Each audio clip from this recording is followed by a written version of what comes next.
for him more than I liked caddying for Paul. I love caddying for Paul, don't get me wrong. How much would you pay to play disc golf? And like, to me, that kind of gives me an idea about like what these elite courses, this is where I'm going back to, it gives me an idea about what these elite courses could or should charge. If I was to go to Europe and play the Beast, I would happily pay $50 because you go. That's the experience of it. Yarva, on the other hand, is one of the most beautiful looking courses in the world, and it would be a dream to play there.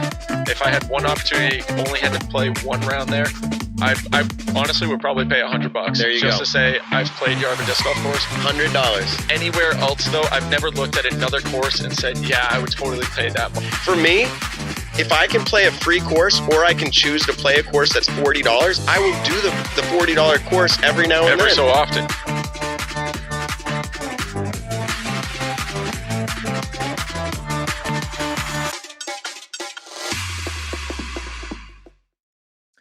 What is going on, ladies and gentlemen?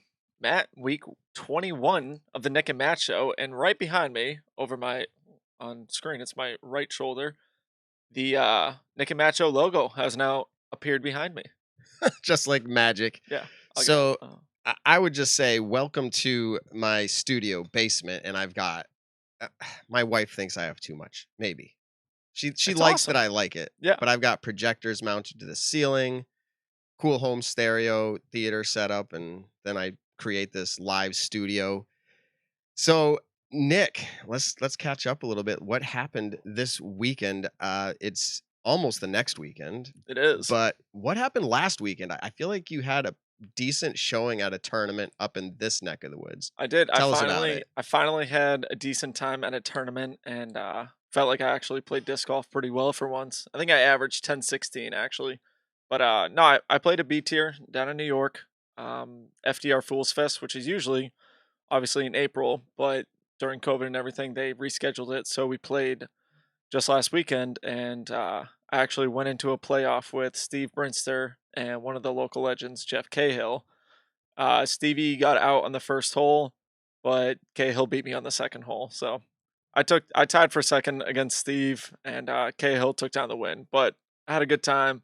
I clutched up some pretty big moments. I'm more mad about I bogeyed one hole the second round, and it's a pretty easy par 4. And what was funny is the first round, so it's a long par 4 course, but the first round I didn't miss a single par 4 or par 5. I birdied them all.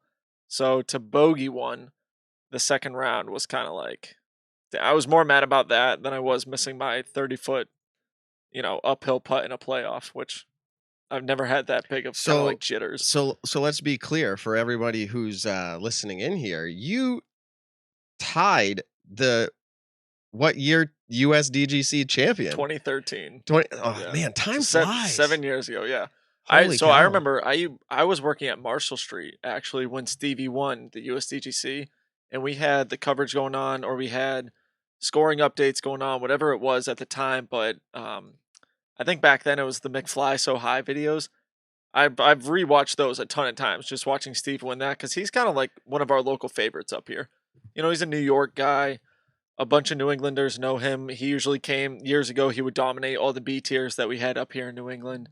And so Stevie was one of my favorite players growing up, starting playing the game. Kind of like I developed that Brinster hop that he does, not to his extent, but you do have I that, do. yeah. And I'm trying to get rid of it, but when I first saw him, I think the first time I ever saw him throw maybe was at Buffinville, a local course to us, and I saw him do that like hop step deal, and I was like, that's how you throw far. Yeah. And it's so smooth, and he does well with it. Mm-hmm. So anyways, congrats to you. I know I got a text from you. You were pretty disappointed, but I just wanted to put it out there, everybody. Nick is on his way to excellence. He averaged, I think it was like 1,020. We'll just call it that. It's right there. 10-16, I think. All right, I rounded you up half a stroke. It's something like that. Averaging. My best of the year for sure. So I'm not going to be mad about that. Hopefully that helps out my ratings boost, next Tuesday, but who knows? So since we're talking about tournament updates. Yeah, you had your first tournament this year. Yeah, that's crazy to say. Honestly, I do enjoy playing tournaments a lot, and this year has just put like a weird damper on everything.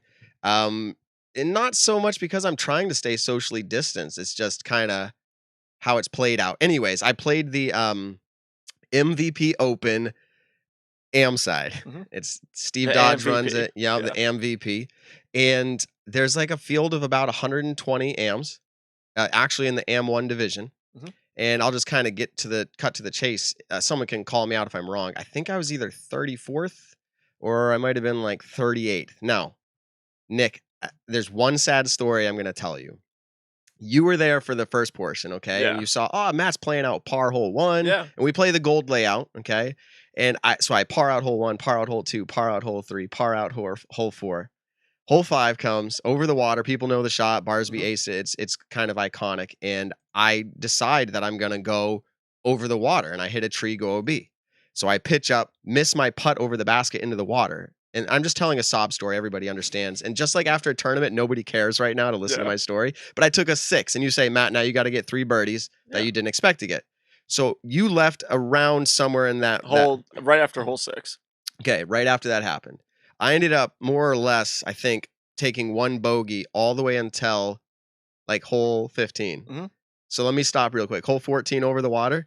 Dude, I'm so pumped. I get it to 40 feet from the basket, like on the grass. Yeah. I jump putt it over the basket and I'm like 25 and I hit front cage to take a 4. And I'm like, what the heck? So then I go to hole 15 and here's where my story is going to end. I'm like, at this point, I'm still like, dude, this is a good round. I'm like 64. Like I'll finish a 64. Yeah. Have you ever heard, Nick, of anybody taking an 8 on hole 15? This is no.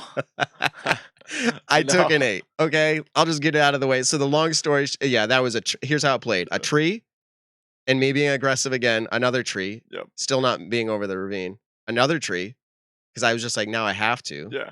Missed putt long, missed putt coming back, and then like a tap out that splashed out. So it was just like I walked away, kind of. I just I just couldn't believe it. So in 2 holes, I scored 14 strokes or something, and that was kind of like the end. Like I averaged a 72. I was 73 for that tournament. It was like such a bummer.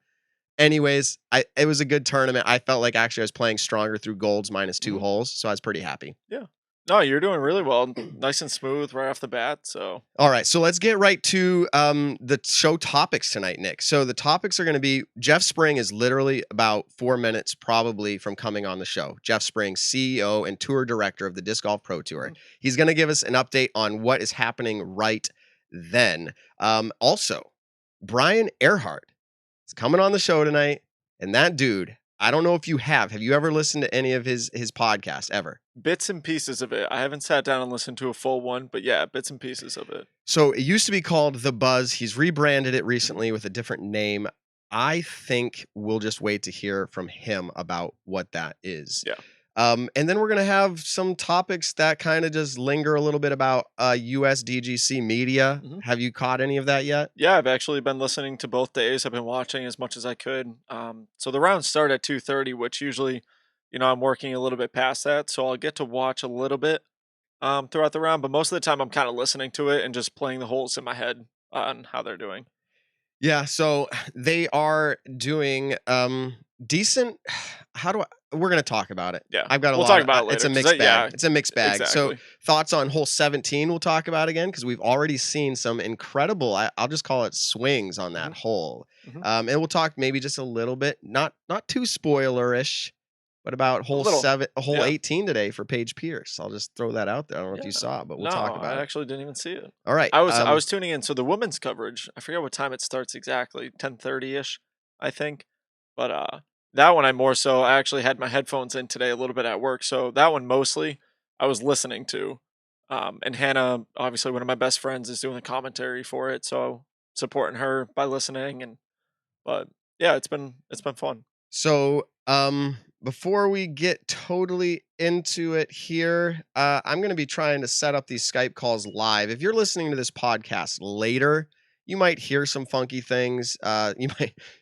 You won't see anything funky, but you might hear some calls and whatnot coming in. We try to do this live. Nick, can you go ahead and maybe do the giveaway? Show the bag that's coming up. I can. And then drum roll, and you can actually say who won that and what they should do to contact us. All right. Actually, what was his name? It was Michael Miller, right? Yeah. So Michael Miller. Matt, hold on one second. You have the Skype thing up on my screen? Because I can't. There you go.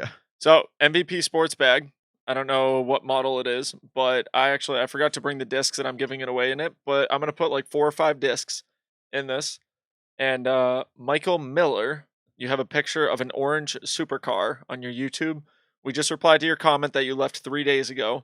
Go ahead when you can, contact us via Instagram, Facebook, or YouTube, and we're gonna give you a bunch of nice stuff. So you are a 2K giveaway. We will probably do another giveaway later on. I know I said last week actually that if we had gotten over like 400 live people, I was going to do a giveaway on my Instagram. I do remember saying that, so I probably will do it on my Instagram. Look it up, You Disc Golf said Nick Carl. I think you said like I'm gonna do something crazy. Yeah, I might throw in like a Proto Kong or a Proto Zeus or whatever, maybe an old school Buzz. But I'll give away some stuff, and yeah, Michael Miller, you are the winner of that. Nick, we need to start our 3K giveaway. We were a little behind on the 2K. Should we do it right at 3K or should we? No, we're going 3. All it's not fair. We'll go every we 1,000. drug this one out. All right. Well, yeah, don't say we're doing every 1,000 because we don't know that yet, but we are doing 3K. Yeah. And we totally appreciate everybody who's a part of the success. If you think it's successful, we feel it is. We originally thought maybe 2 people would tune in, and our stats are showing otherwise, and that's thanks 1,000,000% to you guys. Everyone. Yeah. So what I'm going to try live. What I'm going to try to do is get our guest in the show. We'll see how fast and smooth this goes. But Nick, can you go ahead and do our iTunes podcast rating review? You should have that in the show notes as well. So let's see if I can find it up really quick. So Rocky, we talked last week about the iTunes ratings. Please, leave a comment, say what you like about the show, leave a review and everything like that. And we are giving away 2 20 Marshall Street dollar gift cards. Only one person so far has done it. So Rocky McGuire, I don't know if you're on yet, but Rocky McGuire, you are the winner of $20 to Marshall Street. So someone else who leaves an iTunes review, you might be the only one, so you might get the other $20 card. We don't know yet, but so yeah, please. If you guys could go on iTunes, leave a review about us and screenshot it. Send it to our Instagram, screenshot it. Send it to... Yeah, I was going to say, the easiest way is to tag us in the review of your screenshot. So you go to iTunes, review it, put it in Instagram and tag us. Then we can look at pictures of us and we'll see your reviews and we can pick a winner. So that's $20 to Marshall Street. Bingo. Awesome. $20. That's pretty... at this point, you're getting a disc and maybe some accessories. I'm sure Marshall Street's got a bunch of nice stuff. But and they always have discounts going on. Every single month they have different, different deals, specials going on. So all right, so we're kind of delay.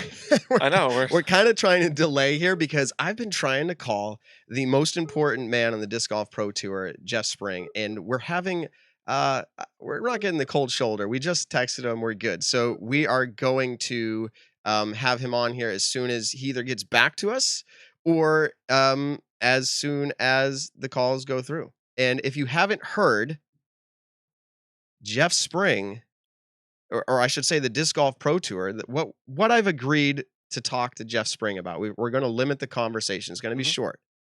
But if you haven't heard, and we're going to give him the opportunity to do this, is the ESPN2 deal. Have you heard about the ESPN2 deal, Nick? Yeah, actually, so it's funny. I heard about this a little while back now. I was, hanging out around some people, and I had overheard that ESPN and CBS were kind of in a little bidding war to get coverage of the Pro Tour finale, and ESPN2, I guess, won it, which is pretty incredible because that's, CBS network obviously is a pretty big network.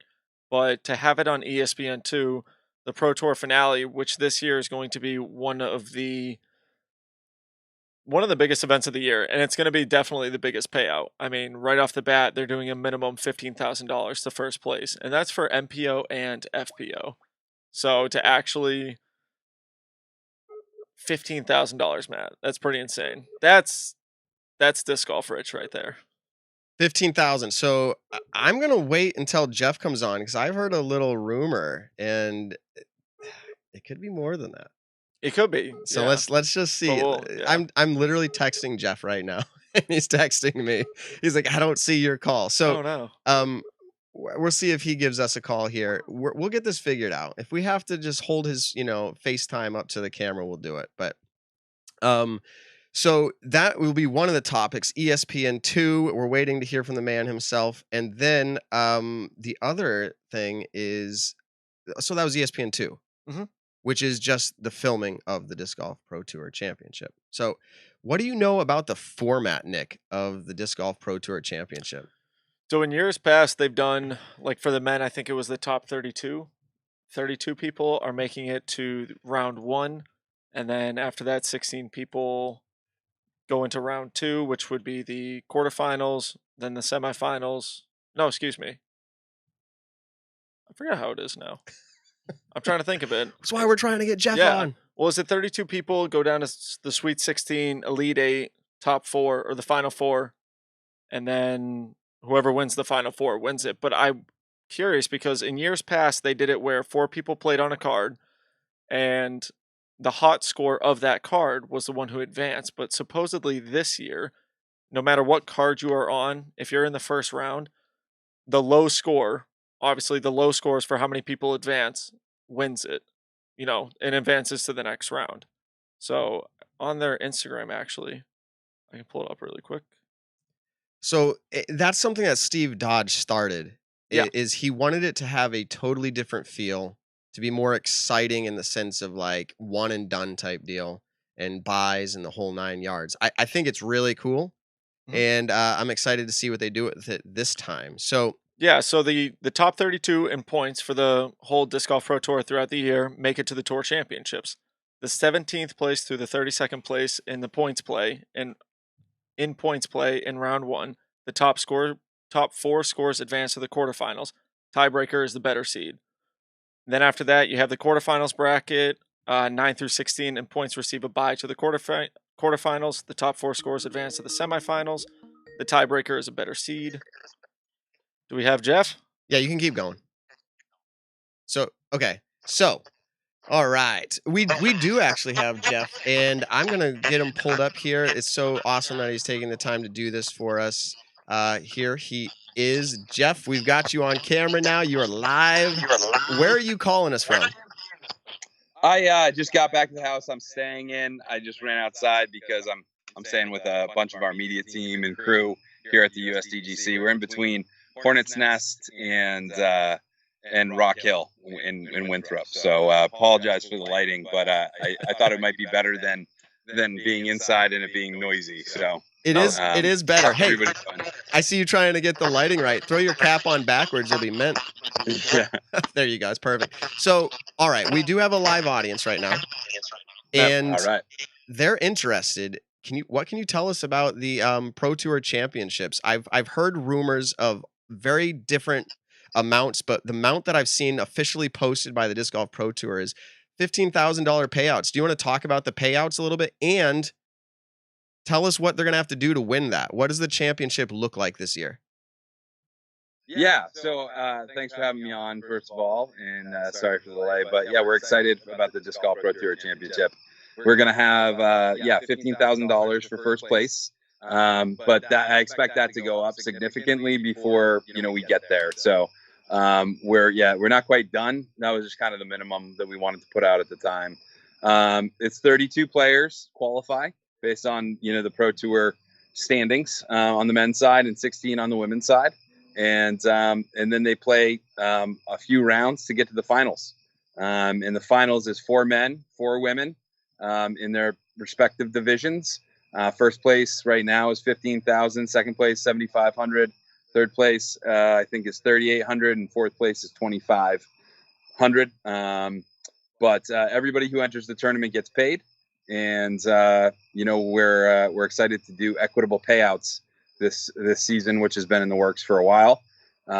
We did that last year actually as well, and then all season we've been shifting 10% of the added cash to the women's division actually. Anyway, so that's kind of just part of our policy, and it just happens to be equitable here in the finals because of the field size, and it will be on ESPN2. We're thinking like just before Thanksgiving. The air date will be announced soon, and couldn't be more excited. It's the biggest event of the year for us. We think, basically, and as of next week, it will be by far the biggest single payouts for women or men ever. We're adding over $100,000 cash. And yeah, we couldn't be more excited. It's pretty insane. How did the ESPN2 deal come about? Like, where did the works in that come from? Yeah, happy to talk about that. Actually, I haven't talked to anybody about that, so you guys are getting the scoop, really. Love it. Yeah, so the ESPN2 deal. So I worked on this with my media manager, Mahmoud Barani, and he used to work at ESPN for 5 years, so he's got some contacts there. We worked through the chain and got up to the, kind of programs and acquisitions manager, and she's been working with us for a few months. And we were talking to them before actually the CBS sports show came into reality. And, talks heated up after that. From actually since last August, a year ago, when I was first stepped into this role as CEO, and we, purchased the Disc Golf Pro Tour brand. My first thought was, hey, let's put next year's Tour Championship on ESPN. And so this is like my first big goal that, personally, like I've got several big goals. This is one of like maybe 6 to 8 big goals. This is the first one that I think that I've personally hit, that I'm excited about, that I set, back last August. And, just long-term, vision for getting there. And big shout out to Mahmoud and our entire team, because honestly, the work that the Disc Golf Network and the Disc Golf Pro Tour have done this year have created this opportunity. Big shout out to Jomez Pro, who did an amazing job on the CBS show, which also I think, definitely contributed to this opportunity as well. And, we've been working with another disc golf producer on some of our vignettes, some of our featurettes, and our like intros to the live coverage. And his name's Joe Canali, and he's going to be working with us on this as well with his studio that is routinely delivering and packaging shows for ESPN. So they've got a lot of great experience to bring to the table. And so we're going to go at this as the Disc Golf Network, Jomez and Bluefoot here. And we're really excited to learn from the experience of the DDO. And Jomez has a lot of that experience that, we're going to, take the experience of Bluefoot and like really put it all together. But it's really, the show is going to feature the final round. So just the top 4 men, top 4 women. And then, it's pretty straightforward on how you get there, although it's hard to explain it. And some people, don't necessarily, have an easy time figuring that out. So happy to delve into the structure. But that said, any follow-up questions, happy to try to answer regarding the ESPN2 show. Well, so I think that actually kind of summarizes it all. But I mean, there's a lot of questions I'm sure that like our chat board has. If they have any, they better get them in quick. You're a busy man. We'll let you out. But I want to just give kudos to the Disc Golf Pro Tour. Without without naming names and shows and all that, I just want to say it's been very evident to me as of this year and as recent as today, Disc Golf Pro Tour is doing things right. So I just want to say congrats during a COVID year. Obviously, it's like got branded now a COVID year, but like what you guys have done, and you're still continuing to, I'm going to say the word excel, at least in the right direction. I just wanted to say congrats to you guys. So I don't know how you feel about it, but you probably feel that you're heading in the right direction as well, right? Oh, yeah, definitely. We're hopeful that if this show goes well, we'll be discussing multiple shows. We definitely feel that ESPN is interested, and the same thing could be said for CBS Sports. They were in the running to get this contract, and it's not a bad thing to have 2 to choose from. And I expect to have more networks interested in the content in the future, especially if we're able to keep churning out good stuff. But the main thing I prioritized this time was like talking to somebody who was a good partner and who was like interested in negotiating, because as you guys know, the CBS Sports deal left a few things to be desired for disc golf fans, and namely like the weight, with the post-production, and, we had to take down our live. And so, I just basically went into the negotiation saying, yeah, we're not interested if those are off the table. So, you can take it or leave it. And I, we feel very strongly that we don't need national coverage. We don't need a national network, but they probably want us. And I think that will prove to be true. Not that we, I just think that our system right now is sustainable. Mm-hmm. I love what our post-production media teams are doing. I love that we can bring free coverage of the Disc Golf Pro Tour to fans across the world through YouTube. And I don't want that to change, and it's very evident that, there's a lot of fans that want to pay a little bit for live coverage. And, from our perspective, we don't want to take advantage of that goodwill.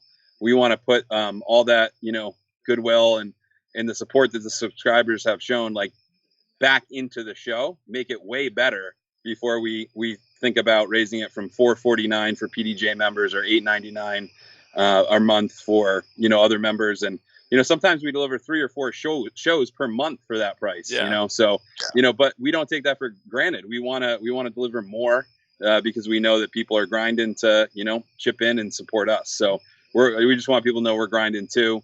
And we're going to deliver an even better season next year, but we're not going to change from, delivering great live coverage, free post-production.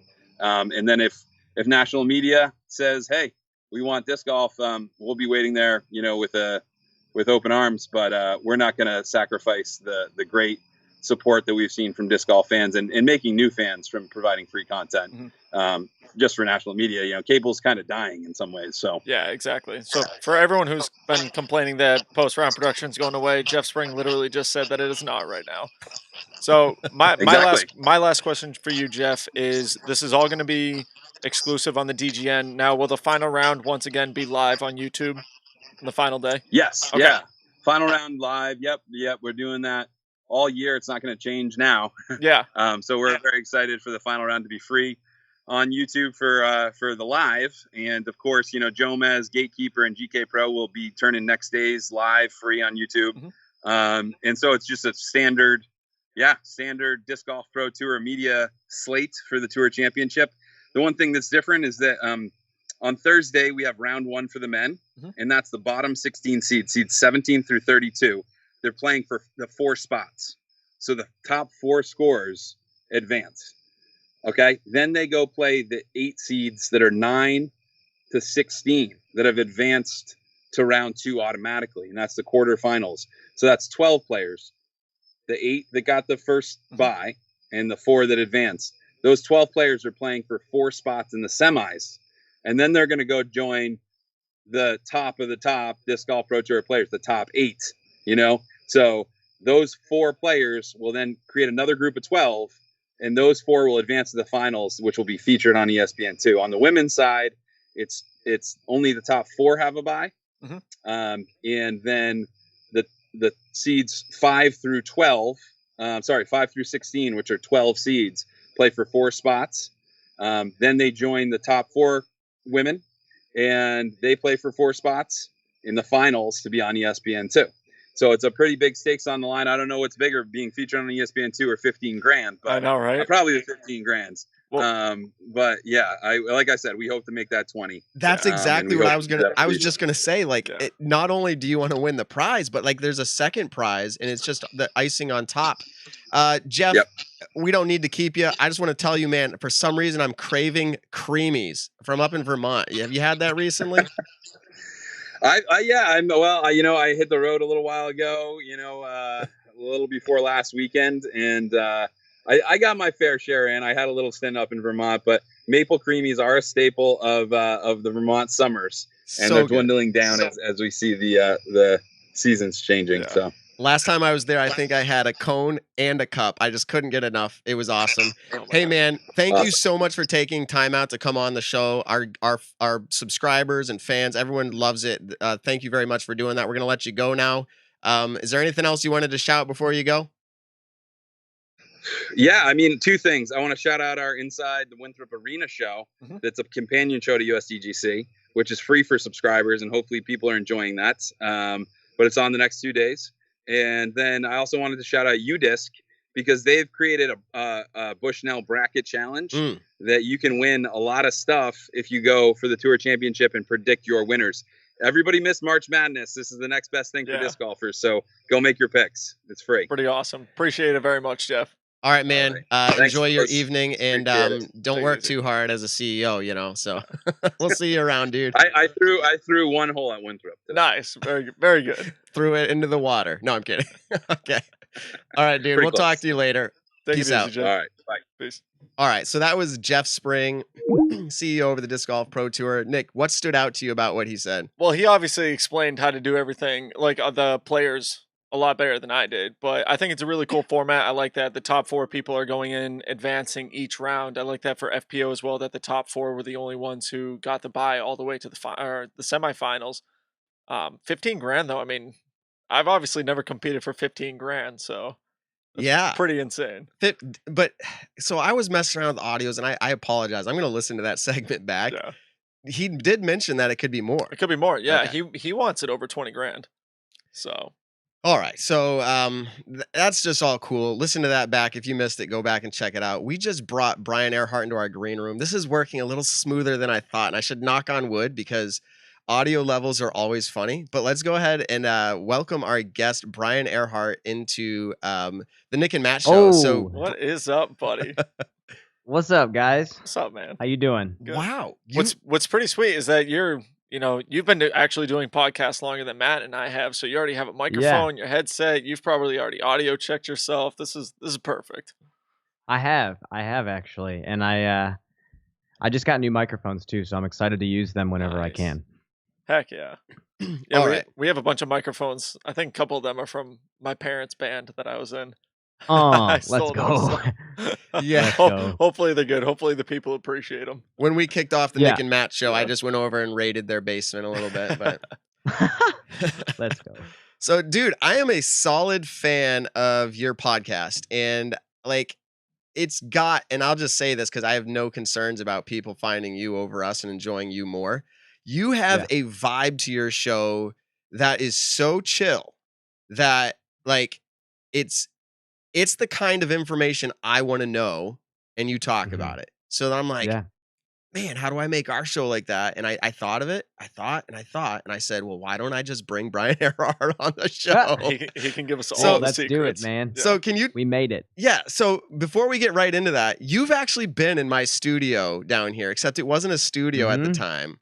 It's funny, the Jomez guys, Sexton, all these guys, we invite them back in and we ask them, how does it feel to be back? But that time was probably 3 years ago?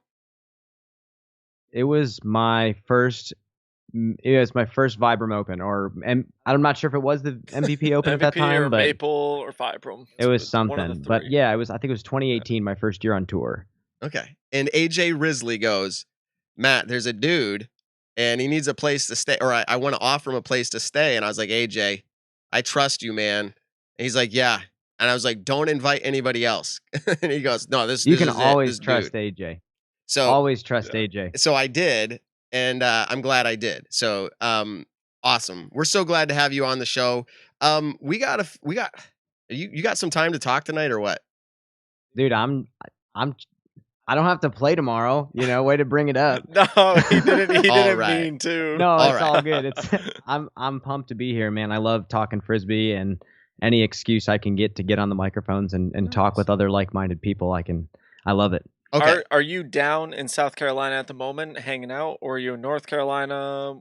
What are you up to? Yeah, I have a good friend named Brant who is a local player to the Charlotte area, and met him last year through a Discraft Underground team member referred me to him. The Discraft RV went home early last year because Tim Barham and Chandler both ended their tour early. So they wanted to kind of get the RV back to Michigan and not leave me alone in it again because I had already done that for 2 months. So they took it back. I was actually I was living out of my partner Lindsay's Subaru with her, and we needed a place to stay, and they got me hooked up with this guy named Brant, and we became amazing friends, and we actually lived at his house during the quarantine too. So we're about an hour north of the course. Nice, very nice. Have you gone down? I know your brother is playing in the event, right, Thomas? Yeah, he's playing. Gotcha. Where did he qualify at Preserve? Do you remember? Yeah, nice. He had a great showing at Preserve. I think he was on coverage every round. I think he got 11th at the tournament. I think he kind of struggled the final round, but he started off with like a 13 under there. So yeah, I remember that's when I first heard his name, and I remember you and I were playing a practice round at MVP, and we were playing with Paul, Haley, and we were kind of talking about the brothers duos in disc golf, like who is the best brother duo, and we were talking about, Brian's got Thomas, who's obviously a 1,000 rated player. Tom's sick. Then you have the Uliberries, who are both over 1,000, I'm pretty sure. Yeah, Paul and his brother Jonathan, the Sextons. There's a bunch of solid brother duo teams, and so we would have to, at some time, put everyone in one place and do this incredible tournament between, battle of the brothers. I don't know. Me and Tom literally have opposite play styles. Like I'm lefty and I prefer sidearm for technical shots. Tom's backhand and is right-handed. And he spin putts and I push putt, and it's like we have every shot covered. We're a nasty doubles team. That's I would awesome. put money on us for sure. Can I actually ask, are you lefty or do you just throw lefty? I know there's players out there who do that. I am pure lefty. Okay. I've done everything my whole life left-handed. Okay. My right hand is pretty useless. So here's, I just got to give some insight into the show. So Nick is our local pro athlete, okay? And I am like stat nerd. Like I love talking details of life and development and how to become better and like and so that's like the dynamic we have here. And I say, Nick, submit some questions. And so Nick comes up with some questions, and they're like the athlete side of it. He's like, I want to know like his favorite disc, like how his sponsorships help him and all that. So like we're gonna start out with some of those like easier questions, and then I hope you're ready to get deep. Okay, so dude, that's because Matt and I were talking about questions we were going to ask you today, and I'm at a job site, and I was like, I'll text you them when I can. So I'm kind of going over my head, and I'm like trying to think. I was like, I'm pretty sure Brian's one of the first, if not the first, fellow Discraft sponsor player. Like Brian's on the elite team. He's got his name on a zone, which is absolutely incredible. Kudos to you for that. Yeah, it's pretty sick. I'm on the underground team, so like Brian's up here and I'm chilling down here. But we both do throw mainly all Discraft. And so then I'm thinking, okay, I kind of know Brian's bag a little bit. We've actually been fortunate enough to play a couple rounds together this year. Yeah. But basic one, what's your favorite mold? Favorite mold? And why is it? And why is it the Comet? No.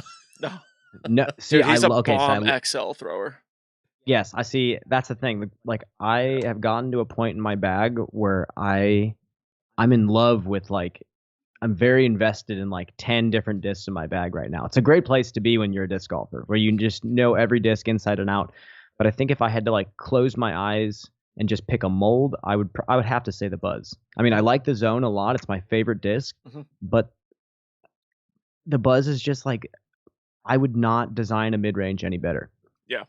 Like especially the newer ones. There was a run a little while ago where they had a little bit of high-speed turn, but I love the idea of a Buzz that's just stubborn and neutral, and you can just slam it flat and it holds flat. You can hit it hard hyzer, it holds the hyzer. Like that to me is what a disc should be for a pro player. And and new players sometimes find a Buzz to be a little bit too overstable, but I think it's such a good learning tool for everybody. So I think that's just my favorite mold. Yeah, I love that answer too, because a couple of years ago I was doing a podcast with the Foundation guys, and we were having what's the best disc out there? People were voting on it, and I think it actually came down between a Zone and a Buzz. Yeah. And their argument was, the Zone is such a great disc. It's so great at approaching. You can backhand, forehand it. But I was like, but I could play a one disc round with a Buzz way better than I could a Zone, because the Buzz I can throw it left, I can throw it to the right, I can throw it straight. You can put it on any angle, and Paul has said this multiple times. The Buzz, whatever angle you throw it on, it does that. And that's unbelievable how it maintains spin. It's so good. It never really there's bad runs of everything, but the best Buzzes start out slightly overstable, and they never really get flippy. Like I don't have a single Buzz that I really like that is flippy. I have a couple that I don't care for that when I bought them, they started out understable, and so they've obviously gotten really flippy. But a good run of Buzzes, it's so true to its flight. It's insane. I'm about to drop a knowledge bomb and give any new players listening some Buzz advice. If you ever find in somebody's basement, if you're looking through their disc, which I know everybody does when they go to somebody else's house, if you find a beat up Yeah, if you find a beat up Buzz, the one I'm throwing right now is a crystal one, but if you find an old beat up Buzz that is bored flat, like you could tell like when it was brand new, it probably was pretty overstable. Mhm. That disc is the best mid-range I've ever thrown. It's unbelievable. You can make it overstable because it's so flat and the shape of the Buzz is shaped, in such a way where if you throw just a little bit nose up, it will hold the stability like it was new.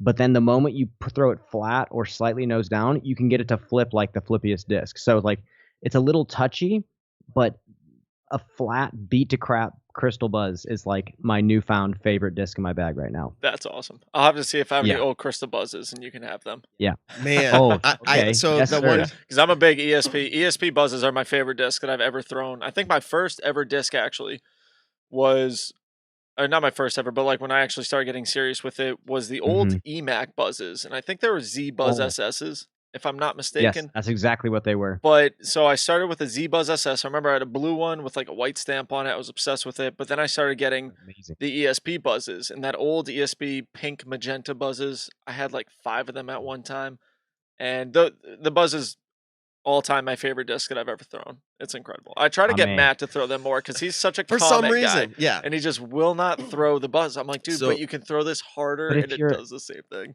So, but if you're a Woods player, the Comet is just a paintbrush. I'm a Woods player. Yeah, exactly. And so for me, it's just like, and my game is developing too. It's still, I've been playing 13 years, and I know if we get really technical, everybody's game's developing. But like for me, like I'm just in 13 years in, I'm just learning to throw harder and maintain like accuracy. It's just, anyways, we don't need to get down that road. I feel like that's a good intro into like just a little bit about your game, not too much in about it, but like let's go back now. And let's talk about your podcast. It's used to be called The Buzz, which is relevant to what we were just talking about. Yeah. And you just rebranded it. Do you want to tell us what the new name is and kind of what your focus is and maybe why that happened? Yeah, absolutely. I'm actually pretty excited about it. So, quarantine, COVID, like kind of the whole weirdness of this year kind of made me think about my priorities and what I really want to be a part of my disc golf career. Made me think, with especially the quarantine, you have so much time to just like think about yourself and like what you want out of your life. And for me, I was like, do I really only want to spend all my time like training to be the best Frisbee golfer? And I realized that I would love that, but I also really think the podcast is like an amazing outlet to be this like counterbalance to competing every weekend. So I wanted to start taking the podcast more seriously this year. And my partner, again, Lindsay, that travels with me, is a podcast junkie. So she started editing for me. And she's complete audiophile, like really, really has an ear for EQ and like bass and, whatever things, audio engineers do. So she started editing my podcast. So then I started getting more motivated to do it more consistently and actually like storyboard and get more prepared and take more notes when I had interviews and just seek people out a bit more.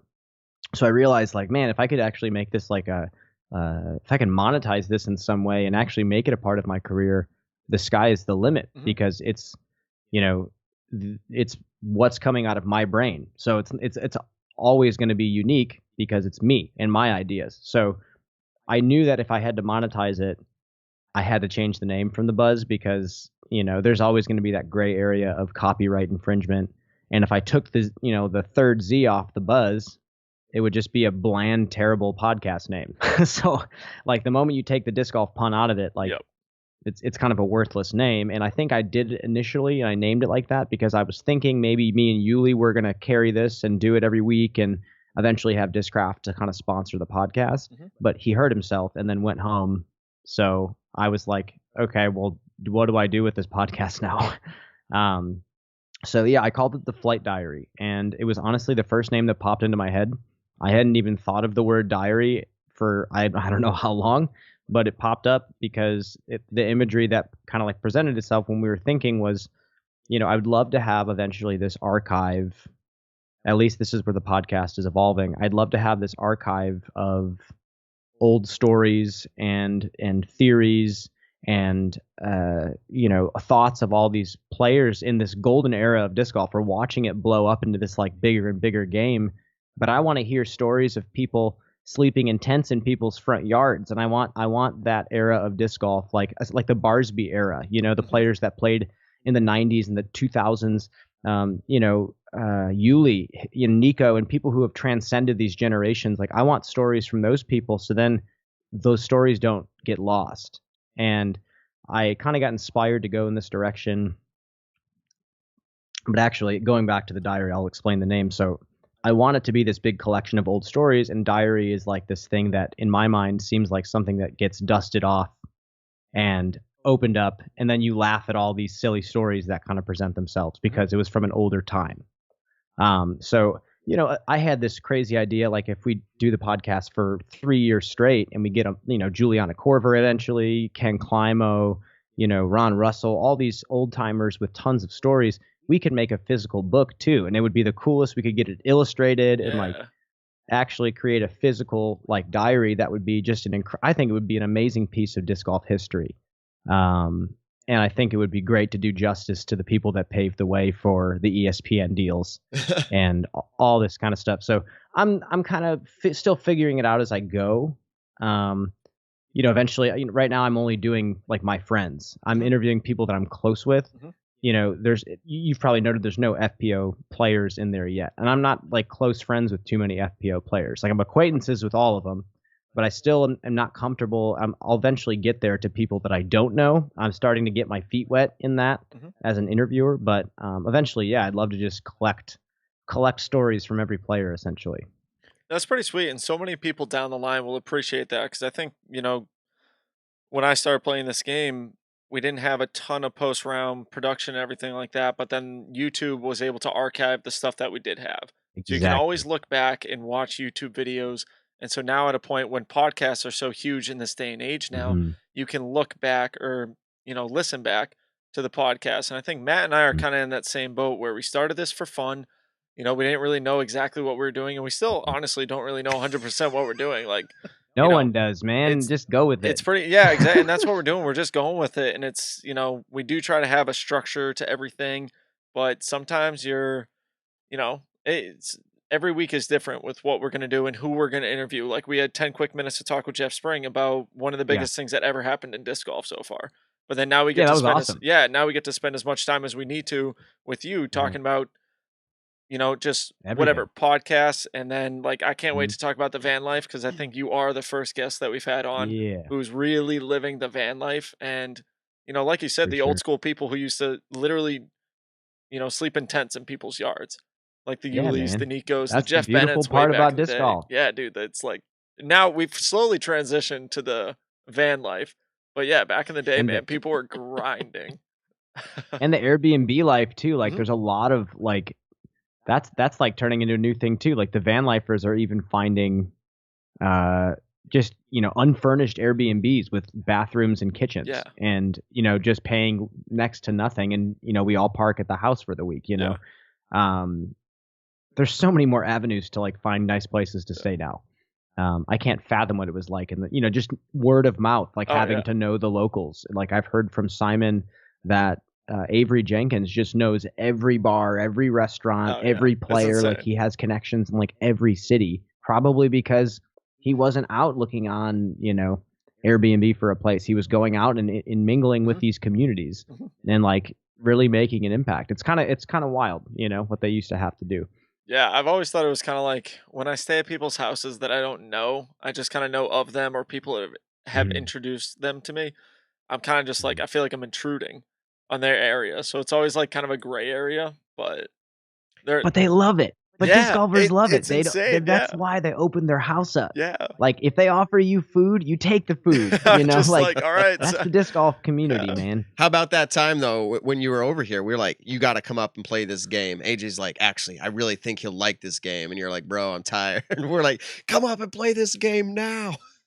That was a blast. It was amazing. That was like, those are the moments on tour, when I first started that I loved. I think eventually it might end up like golf, and people are going to get flown. The players are going to be harder to access because there's going to be more fans, and those intimate moments are going to kind of go away, and this being starstruck is going to become a thing.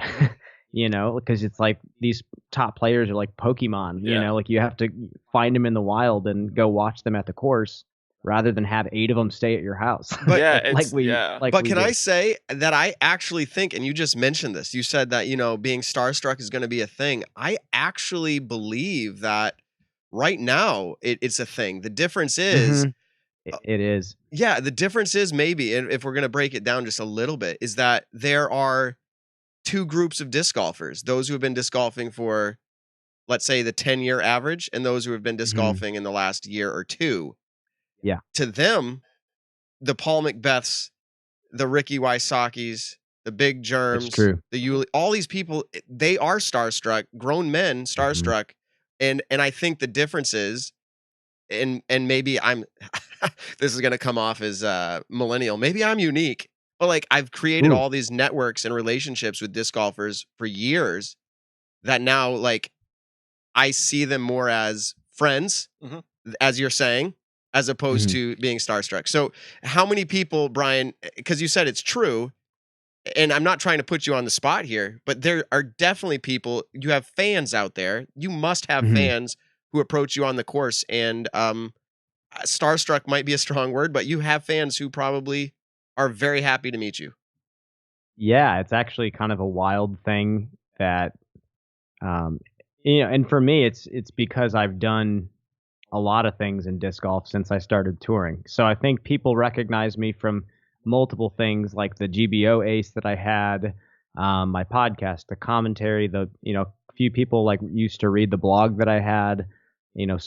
Seen me on coverage. It's a really weird feeling, but I've only had the starstruck thing happen like once or twice, and I was actually like pretty uncomfortable, to be honest with you. I don't know how some of these people who actually like legitimately have super fans, like I don't know how they do. I don't know how Paul does it, to be honest with you. Like his network is just so big. Yeah. And mine's decently big. Like it's interesting to know as a disc golfer that you know people all over the country now. You know, now we know people in Finland and whatnot, but someone like him that actually like has pro athlete status, like it's so different. I can't fathom that. I'm laughing because I'm like, how does he put up with Nick Carl constantly moving in the house? So I'm just razzing on Nick. I think one of my favorite times actually, I shouldn't say favorite. One of the funny times is back in 2017 after PDGA Worlds down in Georgia. We were driving back from Georgia to Lynchburg, and we stopped at Carowinds, the amusement park down in the Carolinas.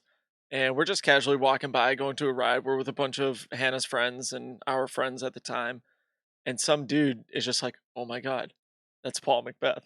And we're like, we're like, and that was one of the few, like the first times, because I've been living with Paul for a decent amount of time at that point, but that was one of the first times that we were in a public area, like a massive public area, and he got recognized. Like, that was pretty cool. It's so interesting. Like, he's like a drop in the ocean, you know, like, I remember when we were in Finland, I think it was either Estonia or Finland, because I got to go there last year. Ricky got noticed multiple times. It's just crazy to see, like we were just talking about, like disc golf is getting to this, we're in this like awkward teen phase. Like we're in this growing pain where some things just look phenomenal and professional and polished. And the players are starting to look like they're, biomechanically studying the game now, like golf. But then we have some things that happen that are so wildly unprofessional, and like we're just not there yet. That like I love this era that we're in right now. There's so many fun like moments of brilliance that just randomly present themselves. And I think like the ESPN2 deal with the huge payouts and the equitable payouts is one of those things. It's like a teenager whose voice finally dropped, like we did it. We're finally I think we can grow from there. Yeah. But that was kind of, and I just wanted to throw that out there because I think why you were saying this, and you can correct me if I'm wrong, you were saying like you creating this show that you're doing, the podcast, the Flight Diary, is to document stories, because we're literally, and you said this, like right around the corner, or you said it won't be a thing eventually where like you'll be able to do this. And I was just like, I think it's right there. And whether that's 5 years or 2, but yeah, I think your show is going to be, again, I'm a fan of it. I keep up the good work on that for sure. I love it. So Transitioning a little bit here, I try to, and I know it's funny because you're a fellow podcaster. Like you get a guest on, you try to do some research and notes and try to figure out good angles to take things. Maybe one day I'll be a guest on someone's show and I can answer questions. Yeah, but right. for now, I'm the question asker. So All right. recently, publicly, and I say publicly through social media, I don't want to make it sound like you made a big announcement. You talked about walking off Jonesboro hole 18 and how emotional that was for you. You were talking about, and I don't mean to jump right into the tear factory, but like it was do it, dude. It was That's fine. Yeah, it was it's a big deal, and it's a situation I have never found myself in.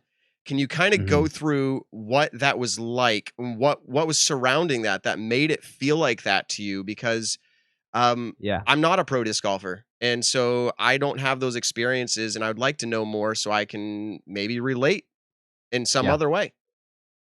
Yeah, so so this year, like this whole year, everybody's like, oh yeah, this year doesn't count. You know, even though all the tournaments that we play count, everyone's like, 2020 doesn't count. And, you know, it's trying to like make each other feel better and like, oh, it's okay to like not play as many tournaments. And it's true. Discraft told us like, you know, because of COVID and all these weird like regulations that have been happening, like, you know, Discraft was like, you guys don't have to play, you know, whatever number of events, like we'll lower that number or just completely drop it. Like take care of yourselves this year, whatever. But for me, I think I just have too much pride to buy into that. And I didn't go home and take a long break like some people did. Like once the quarantine came back, I was, you know, I wanted to hit the road hardcore. Like I just love traveling and playing disc golf. And,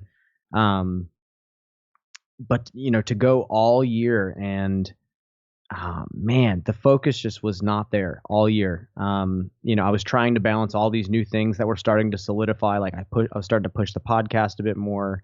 I was starting to get like more regular commentary gigs. You know, it was the first year that I've been traveling with Lindsay full time. You know, first time finally finishing the new van at the end of quarantine. So it's just been go since like the end of last season. And I just never put it together this year. And it was just like one heartbreak after the next. And, you know, my putt like midway through the season, some mental tweak happened and I was just missing these unbelievably short putts. And it was like reverting back to 5 years ago, like, you know, stuff that I'd not done in years. And it was starting to feel like I was going backwards, even though so many parts of my life were coming together in amazing ways. Like I finally switched my diet up and I could finally commit to a diet change.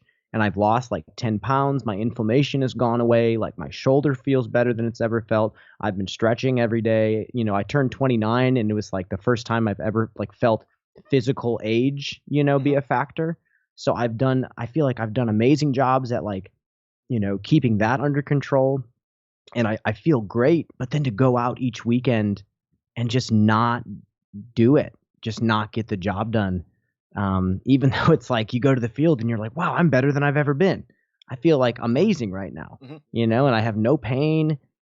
And Jonesboro, man, I skipped the main state championships to go straight to Music City, which was, you know, right after I just missed my Maple Hill invite for USDGC by like 2 strokes. So I go early. I practice Music City all week. For pretty much a week and a half straight, I practiced the Cedar Hill course because that's the next qualifier. You know, there's 2 left at that point, and I played great golf. I shot like 2 10-30 rated rounds, and then the second round, you know, I had a couple really weird things happen to me in the woods, and I shot, you know, an okay round, and I missed the invite by 2 again. I beat 137 players, and still did not get the invite. I got 10th place at this A tier. Beat a bunch of players and still couldn't get the invite by like 2 strokes. So then I go to Jonesboro, and then it's just like first time in my life. I usually have, you know, I got my invite 1 year at GBO. I got my 1 invite at Delaware. I've never had to wait this late in the season to get the invite. So it's just all this pressure and emotion mounting, you know, and then again, like mixed with my new responsibility as a paid commentator. Like I have to wake up early in the morning and do that. And there's just a lot of things I had to focus on this year. So I think just in general, I was not on edge, but It was just high octane all the time. Because I want to push all three of these new things equally now, just missing it at Jonesboro just sucked so bad. There's no way around it, man. I played bad. There's no excuses whatsoever. But I definitely had to rationalize it as like this was my, also my awkward growing like teen year. I'm, starting to have some amazing things cement themselves in my life.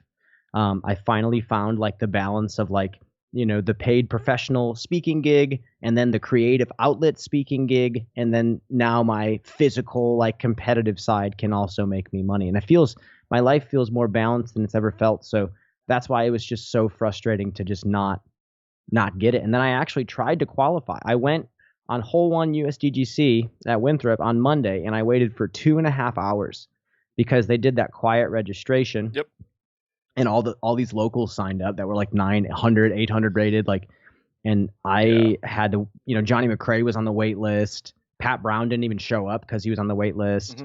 They didn't tier the registration. So I was like, whatever, I'll go wait and see if they'll, someone will give me a spot. I wasn't even on the wait list, but I waited for 2.5 hours, finally got a spot, and I was playing solid up until like hole 13. I took a 10. And then after that, I just walked off the course. I was like, God, this whole year, man, I just can't play disc golf. And I feel better than I've ever felt and healthier than I've ever felt. And I just couldn't freaking do it. And, I was kind of silent with myself for a few days after that. It sucked. Like, it's even though your sponsors are telling you everything's okay, it's so hard to believe that. It's so hard to believe that, oh, don't worry, 2020 is weird year. But it's like, well, it's not weird for anybody else. Everyone else is playing fine. It's just I'm making it hard on myself because I'm putting a lot more on my plate, it feels like. So I just have to accept that, if I push all three of these things hard for the next few years, I will get where I want to go, but it's just a longer process that I have to trust, essentially. So that's how I feel about that. To give you a nice long-winded story. It's crazy because Monday I was watching the UDisc live scoring, and obviously there was a couple of people playing the Monday qualifiers that I'm just rooting for, and obviously you as another Discraft member and a friend at this point, I'm rooting for you, and then I saw you had walked off at that point, and I was like, man, I was thinking, like, maybe he tweaked something, maybe something in his back, but to kind of hear it now, the people can now understand it, why it happened. But I would definitely say the same thing. 2020, people have said, they're like, oh man, it's a bad year, like don't worry about it, and I'm just like, dude, this year has been beyond frustrating when it comes to competitive disc golf for someone who like me is sub 1,000 rated. One of my biggest goals is to get to 1,000 rated, and after coming off of last year when my first year playing all pro events, I had an incredible year locally, especially I cashed at a pro tour event, and I was just like, man, I'm on a high right now. And then coming into this year, my first big event was Waco, and then shot an okay first round, like, poor first round, but then shot a 1026 rated second round. And I was like, dude, all right. Like, I found my groove again. My putt feels great. I'm like 2 strokes out of cash, and then boom, COVID hits, and they cancel the last round of the tournament. So then it's like, okay, go home. I get laid off for a little bit. It's too cold to really play disc golf still up here in Massachusetts. It's 30, maybe 40 degrees in March. And then as the weather starts getting nice again, boom, I'm back to work. And my work this year has actually been obviously really good.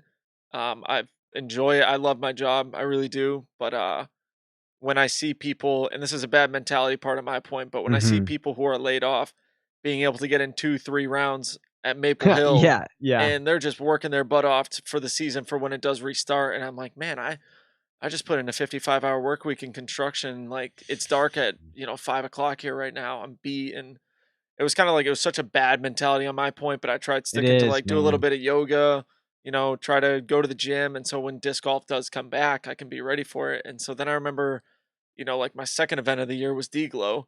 And then I go up there and I was like, oh, let me just drive the day before. So I get 1 practice round in, a rushed practice round, and then go try to play an event after driving for 12 hours. I was like, no, oh my God. If I got to do these events, I need to be doing them way smarter. I need to actually feel healthy going into them. And it's funny, like the end of the year, I'm finally slowly starting to feel a groove again, but I know like I only have like 2 tournaments left. So. No, I know, man. I feel that, and I think, and that's why, and I have to always remember that I'm fortunate to be able to even play every weekend, because there's a lot of people who can't afford to do that right now with what happened. And that's why it's a weird year. It's not about me. It's about all of us. And some people didn't even get a chance. There's players in Michigan who when this all happened, they locked down super hard. But whatever, good for them for trying to handle it. But it's it's like that's the disadvantage for the disc golfers. Like, props to Reed Friscura for coming out and swinging at some of these events. Like, I'm pumped that he's been shooting good. Because they were locked down in Michigan for a long time, so they didn't get to come play all these events. Yeah. They were on like a you couldn't even go outside of your house. Yeah, it was like martial law at that point in Michigan. Yeah, exactly. Insane. But I that's what it is, and that's why it's like I've had so many people be like, dude, just give yourself some grace, like calm, like it's okay, man. Like, and at this point, like my current mindset is that I'm spending my off season in Nashville, Tennessee. I have a place that we're parking the van at, and I'm going to be teaching lessons out there. And I'm just going to, take this year to, as I'm sure you're going to probably do at some point, Nick, like kind of reset and detach from this year. But it's going to be nice to have some time to kind of step away from constantly traveling and figuring out what the regulations are and where we can stay, where we can't stay. And that's one of the parts of van life that's also funny, is that the Planet Fitnesses are like half closed, so showering has been a funny luxury that we've been hunting down, kind of like the internet episode of South Park where everybody's like moving to California because it's the only place that has internet. Yeah. I see Tristan Tanner's Instagram post, and he'll say like, "Oh, Planet Fitness, oh, the shower's open at this one." It's so funny that like that's the stuff that makes me laugh. Shouting out to the van lifers, he's like, "Yep, here we go, guys, we found one." Yeah. All right, everyone meet at this spot. So I've been sitting here trying to take it all in, and one of the takeaways I feel like from what I heard you talking about, kind of your year, if you will, and what led up to Jonesboro and the trying to get into the USDGC. I feel like the resounding anthem that I was hearing there and talk about this USDGC, it's an invite only event. Is that something that you are tracking through the whole year? Like, hey, I'm trying to get that invite, and you can't really speak to other players, I guess, desires and hopes, but maybe you catch some of that drift. But like, what is it about this event? I know it's a major, but like, is this more special? We've had guests on this show who said they would rather win, and this is Nate Sexton. This was Big Germ. They would Big Germ talked two different things, but like Nate Sexton said he would rather win another U.S. championship over Worlds. So like, what does this mean to you? Because it seems like that was a big deal specifically. Not just your play was poor not to get in, but like you're trying so hard to get to that event. Dude, it adds this narrative to the season. It adds this like storyline that we love in sports. This like coveted tournament that's like secretive, and like you can only get in at certain places all over the country. I think it's really cool to see locals play that one local tournament that's a qualifier and get in. And it's such a cool story to watch unfold, somebody's dream coming true and going to this place that has, and again, like a lot of players say Winthrop is overrated as a course. And it's not like I think it's a bad course, but I think it's not necessarily judged as like the hardest course, but it's such a storied course. And I think it's just so rich in history. Of course you want to play that tournament. And I think, part of being on tour that's so fun is chasing down that invite, and some players, I think take it for granted. I think a lot of players like are very, very good. They're pro athletes. They only play disc golf. They don't do anything else. It's just a given that they're going to get the invite, and they probably don't view it as romantically as I do. But I think that's what sports are to me, and that's why I do the things that I do, because I want to add to that narrative. And I think USDGC is that, and that's why I think it's such a cool event. Yeah, and so I love you talked about they don't think about it as romantically as me, but I feel like there are a lot of people out there like that. And so it's not crazy. I just wanted you to kind of elaborate on what that was for you, and you did it I think you did a very good job there. So it kind of came up. I think you kind of mentioned this actually when you were talking earlier through some of all this. But you said something about like maybe your health, wellness, all that stuff. But then you started to say like you're kind of feeling like a professional again. Can you kind of explain what that means to you? Because to me, I've never experienced that feeling because I've never been a professional. So like, what is that to you? What was that to you? Yeah, I said that after Music City Open, and even though again, like I felt like I played my heart out that week, and I couldn't get the invite again. Like I beat 137 out of 147 players, and still couldn't get the invite. But that week, I felt like I focused more on playing that week. I felt like I was in the groove more than other weeks on tour. I wasn't scrambling as much. I skipped Maine the week prior, so I didn't have to drive 20 hours. I was doing field work. I was putting every day. I played like 6 or 7 practice rounds at this course. I just felt like I was a professional player again. I think this year I feel like a professional in the disc golf world more than I've ever felt. But I think the next step is to get that feeling back in the game while having the other parts of the career kind of flowing on their own, essentially. So that's why my game just felt like I was putting the disc where I wanted to put it. I was thinking clearly. I wasn't distracted. I felt like every shot I was able to make an educated decision. Whereas some tournaments on tour, it kind of feels like you're just going through the motions. It's like your 10th week in a row, 11th week in a row, and you're just kind of chucking the disc. I felt like that week I found the mindset that I hope to cultivate every week next year. Like I kind of felt like I found a new bar, even though I didn't get what I wanted. I was proud of how I composed myself on the course, essentially. Are you ready for like Matt Graham deep question? Hit me. All right, and it can be as deep or as you can be like, wow, dude, I don't even get it. But would you? I don't ever do that. Okay, and because I feel like you're the person to ask this question too. And it's going to probably come off as very obvious, but are you a person?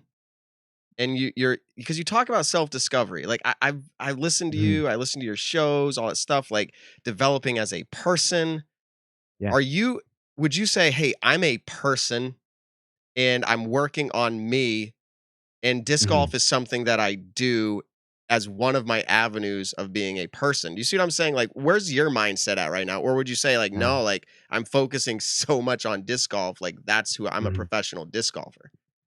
Man. So, great question. So I think the clearest answer I can give you is that over time, I've grown to appreciate it. When I first started playing disc golf, I'll back up. I only cared about throwing the frisbee. I didn't care about golfing. Like I've been obsessed with the flying disc since I was like 7, 8 years old. I used to play with this black, Whammo in my front yard like all day. It was my favorite toy, and it still is my favorite toy. So I never really learned to appreciate golfing. As I've gotten older, my improvement in golf is hand in hand with my self-discovery and self-actualization. There are some players, Paul Ulibarri has told me this, that he hates pressure so much that he can actually dissociate from himself when he's in the zone. Like he doesn't feel like he's in his body when he's actually on fire. And I can't do that. I have to, like, for him, even if his outside life is a mess, he actually sometimes can use that to channel in like this crazy energy and play better. I can't do that. That's just not how I am. My outside life needs to be in a good place for me to be focused. Otherwise, I care too much about fixing what's outside of disc golf. So yes, to give you an answer, my self-discovery is completely tied to my improvement in disc golf. So if I'm this year I've learned more things about myself than I ever have. Does that mean I've been playing better? No. However, I think I'm in a place to get to the next level. There's a couple things that are beginning to come to fruition, like concepts that I now know about myself, but I still have to practice and get better with. But yes, it's completely tied. Wow. Dang. So Nick, you've been following Brian for a while. Do you remember when? And again, everything's online nowadays. I think this was a few years ago, Nick. Do you remember? Or maybe it's just me watching Brian kind of do this like public self-discovery, almost like, hey guys, I've had really rough, I've had this, I've that, I'm trying to figure out what I'm doing. He started posting videos playing the guitar a lot, singing and all that. That was a few years ago. Yeah, my blog, I think 2018. Yeah, something like that. Gotcha. I do remember the guitar playing. I don't remember that it had to do with anything else besides just, putting up a video of him jamming. But I did know that he was a musically talented person from that. Awesome voice. Yeah. So, thanks, Nick. Wow. Yeah. Thanks, man. No problem. So we got to keep notes and check boxes on who these musicians are that we have on the show. I know, right? Because next year when MVP rolls around, we're going to have every single musician that we know is a disc golfer. Oh, my God. Yeah. So downstairs in my house, I have this whole band studio. And we have I don't know, probably 4 different guitars, a 5-string bass. I think I have 3 keyboards. We have a set of drums, acoustic guitars, everything you want. We got 20 microphones. So everything we want to start a disc golf band next year at MVP Open, we'll do it. Well, why not? I think. Yeah, I was gonna say, why not do a live show and literally just have a camera on stage and we just kind of schedule it out and just go. It'd be awesome. Barsby, Philo, who else jams?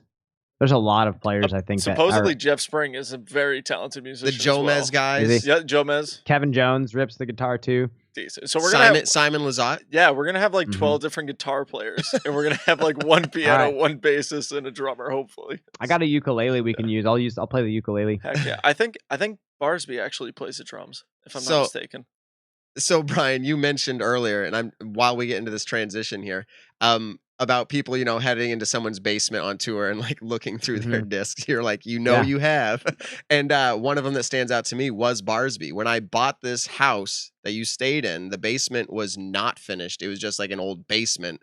And I had boxes of discs, and he had to climb over because I had just moved in. I had piles of I had couches and boxes. He's literally climbing over it. This is the first time I actually hung out with him.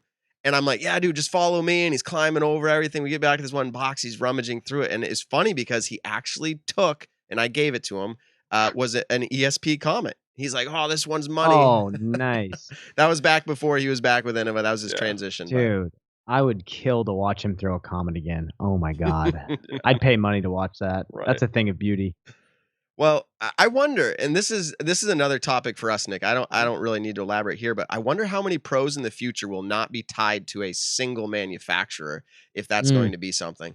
Because it would be very cool to see what discs everybody chose. I guess it all depends on how big Infinite, being one of the main companies who actually allows players to throw mixed bags and everything. Like Drew Gibson, I would say is probably the biggest mixed bag pro player right now.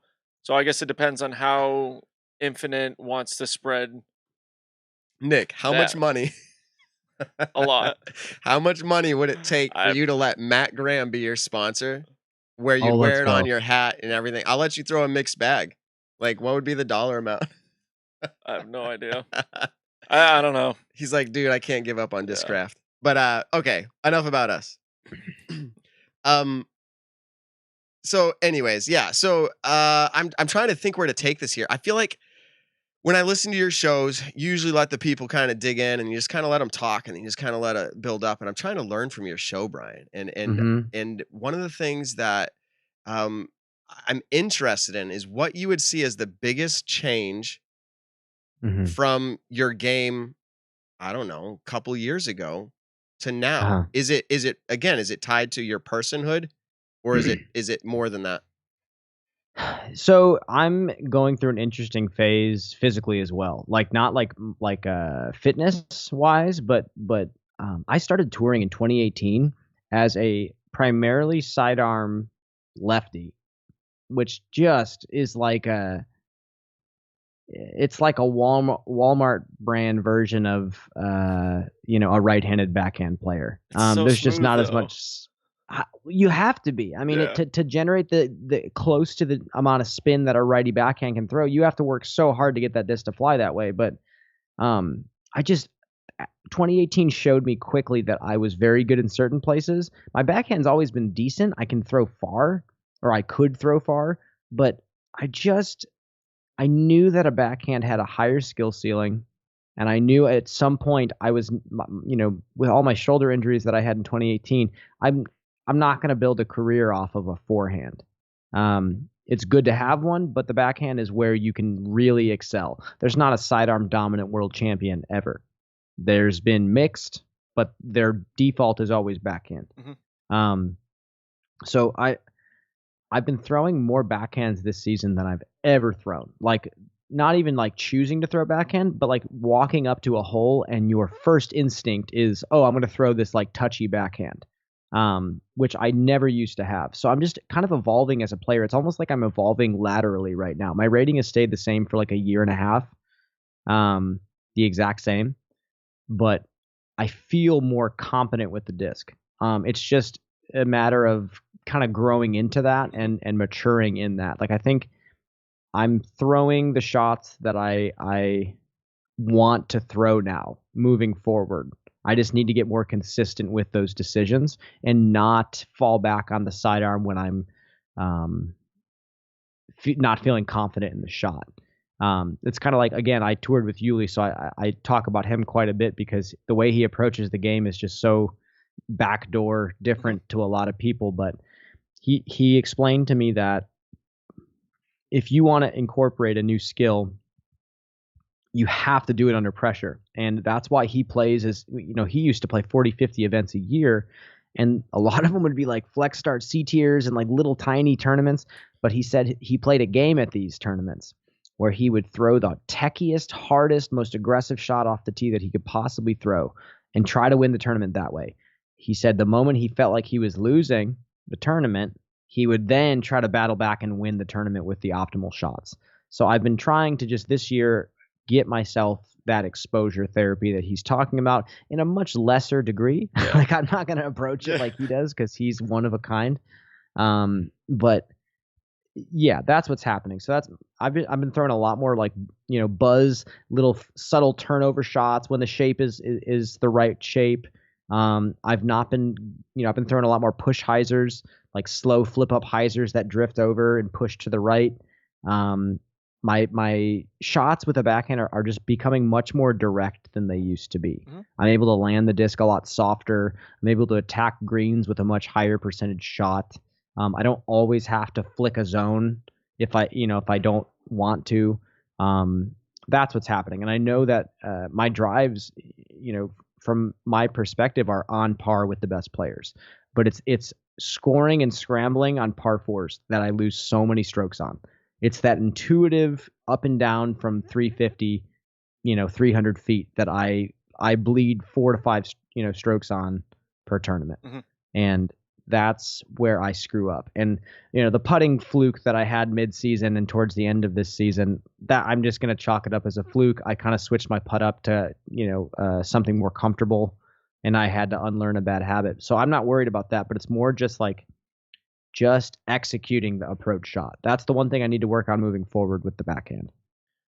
It's pretty crazy, like putting woes in disc golf. And you're talking about the par fours have this year been kind of against you. But I think putting woes throughout the middle of the year where it's like, okay, I think I found this thing where it really helps out, and then I'm going to putt like that during the tournament. And then all of a sudden the tournament rolls around and then you putt it and you're like, dude, what the hell was that? Like, it doesn't have enough reps under pressure. Yeah, it doesn't have that like I remember earlier this year, I worked on a new putting style and I was feeling phenomenal with it. Like, even my dad said, he was like, dang, you just hit like 10 of those in a row. And I was like, yeah, this actually feels really good right now.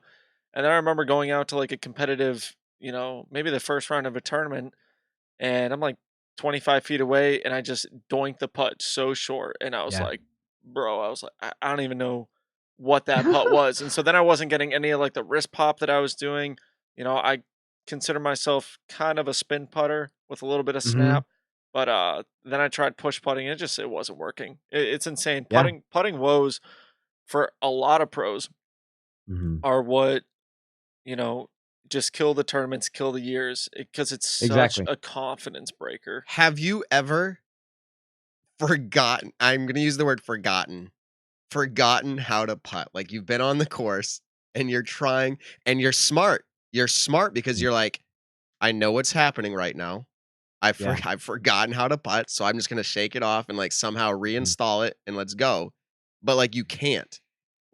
Have you ever experienced that? And what do you think's happening there, Brian? It's all mental. It's all like a weird like twitch that happens in certain situations. I actually quickly switch to straddle if I feel like I've forgotten my putt. And I just try to use my legs to get the disc to the basket.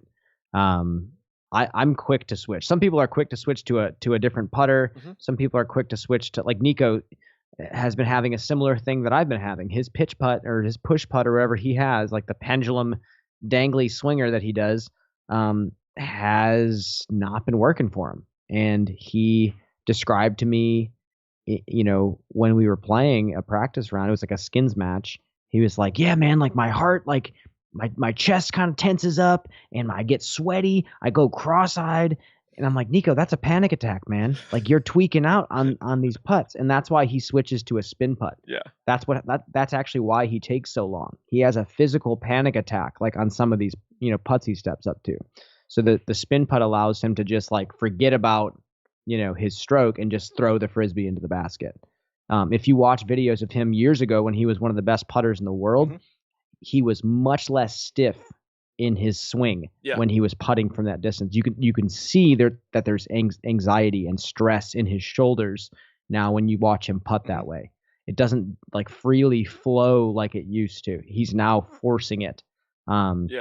So I think I get something similar like that. That's kind of what I do. I'll switch my putting style up. It's crazy because I've said this before. I think Nico is probably the best practice putter I have ever seen.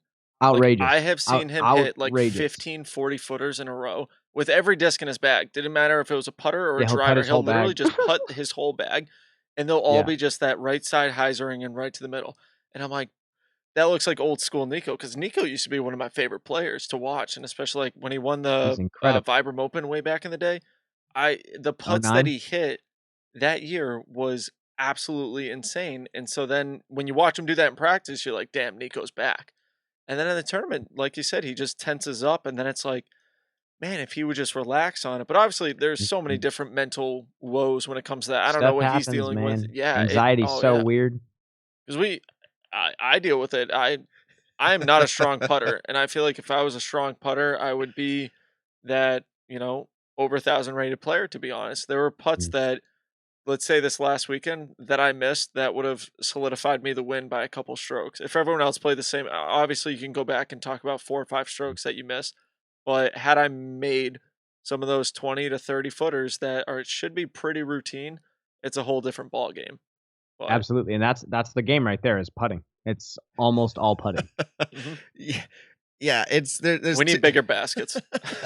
Yeah, let's have that discussion. Basket. Okay. Yeah. So I think that's an interesting tip that you just gave, though, and it sounds funny, but as an amateur, I don't think necessarily mid-round to switch it up, and obviously you don't want to go into it saying I might miss this, I might need to switch, but like if you recognize that like I'm feeling it, like I'm not feeling it. Yeah, that's I actually like that tip, and I can do some straddle myself and some straight spin. So like maybe that's something that might help me improve, which kind of leads me to two questions here. But one is because we talked about the mental aspect, and you said like, hey, it's so much mental. If you were just to throw out a number, I throw out a number regularly, but I'm interested in yours. If you were to throw out a number, a percentage of disc golf being mental. And not mental like a mental case. Yeah. Like a mental game. How much disc golf, like, would you, or let's prioritize it by importance. How about that? So like the importance of the mental game, what percentage would you give to the game? I would give disc golf is like 75% physical and 25% mental. And I say that because how many ridiculously physically talented disc golfers do we see every year? And they're just insane. We'll see a video of like some random kid bomb a disc like 650 or like throw some beautiful shot, and you're like, who is this? Who is this kid? Why are they not like bigger? And of course, it's because their mental game. Like the best players are separated from the solid athletes because of the mental game. So that's like the final frontier to being like amazing. You can get a long way in disc golf just having being a one trick pony and having a sick flex sidearm and a good putt. You know, doesn't mean you're going to win the big tournaments though. I feel like what allowed me to beat Nick for as long as I did, because he crushed. I'm like a 940. Maybe, I don't know. I averaged kind of good this last week. Yeah, And maybe I'm more closer to 9. I might be 950 if we're saying average. But in general, Nick's beating me by 4, 5, 6 strokes or more around. And I feel like I beat him for long enough when he was learning because I had experience, which goes back again to mental game. I knew like, hey, this is a full round. You're going to have things not go your way. It's all put together, right? So I actually feel like, and I'm glad to hear it from you. It's going to make me think about it. I felt like mental game is almost, but I hear what you're saying. I felt like mental game might be more, but the reality is at the top stage level, you do need to have an extremely physical, athletic talent as well. So yeah. Yeah. And there are some terrible players that can throw some outrageous shots too. Yeah. You know, so throwing a frisbee is one thing, but golfing is a completely different beast. Agreed. Yeah, there are people like that just locally, like for everyone, where you have that local kid who can just do everything. He does the same thing, like that one trick wonder, like you were talking about. But then when it comes to the rest of the game, he's just not nearly developed there. It's learning how to golf, and golf is such a complex thing that people spend their entire lives studying. And we are in the infancy phase, and I think a lot more of those concepts need to get bled into our sport. And that's, you know, kind of what we're here for. That's kind of what the media and the podcasts are kind of here for, is to get that information out into the disc golf world and legitimize our sport. What is the biggest part of the mental game? Because you said, you know, like 25%. Like, this is such a funny question because so many different pros will answer in so many different ways. Like, that's what I love about that question. But so like, yeah, I don't even know. I actually, for once, I've had people comment on YouTube. I try to read them. Sometimes I don't.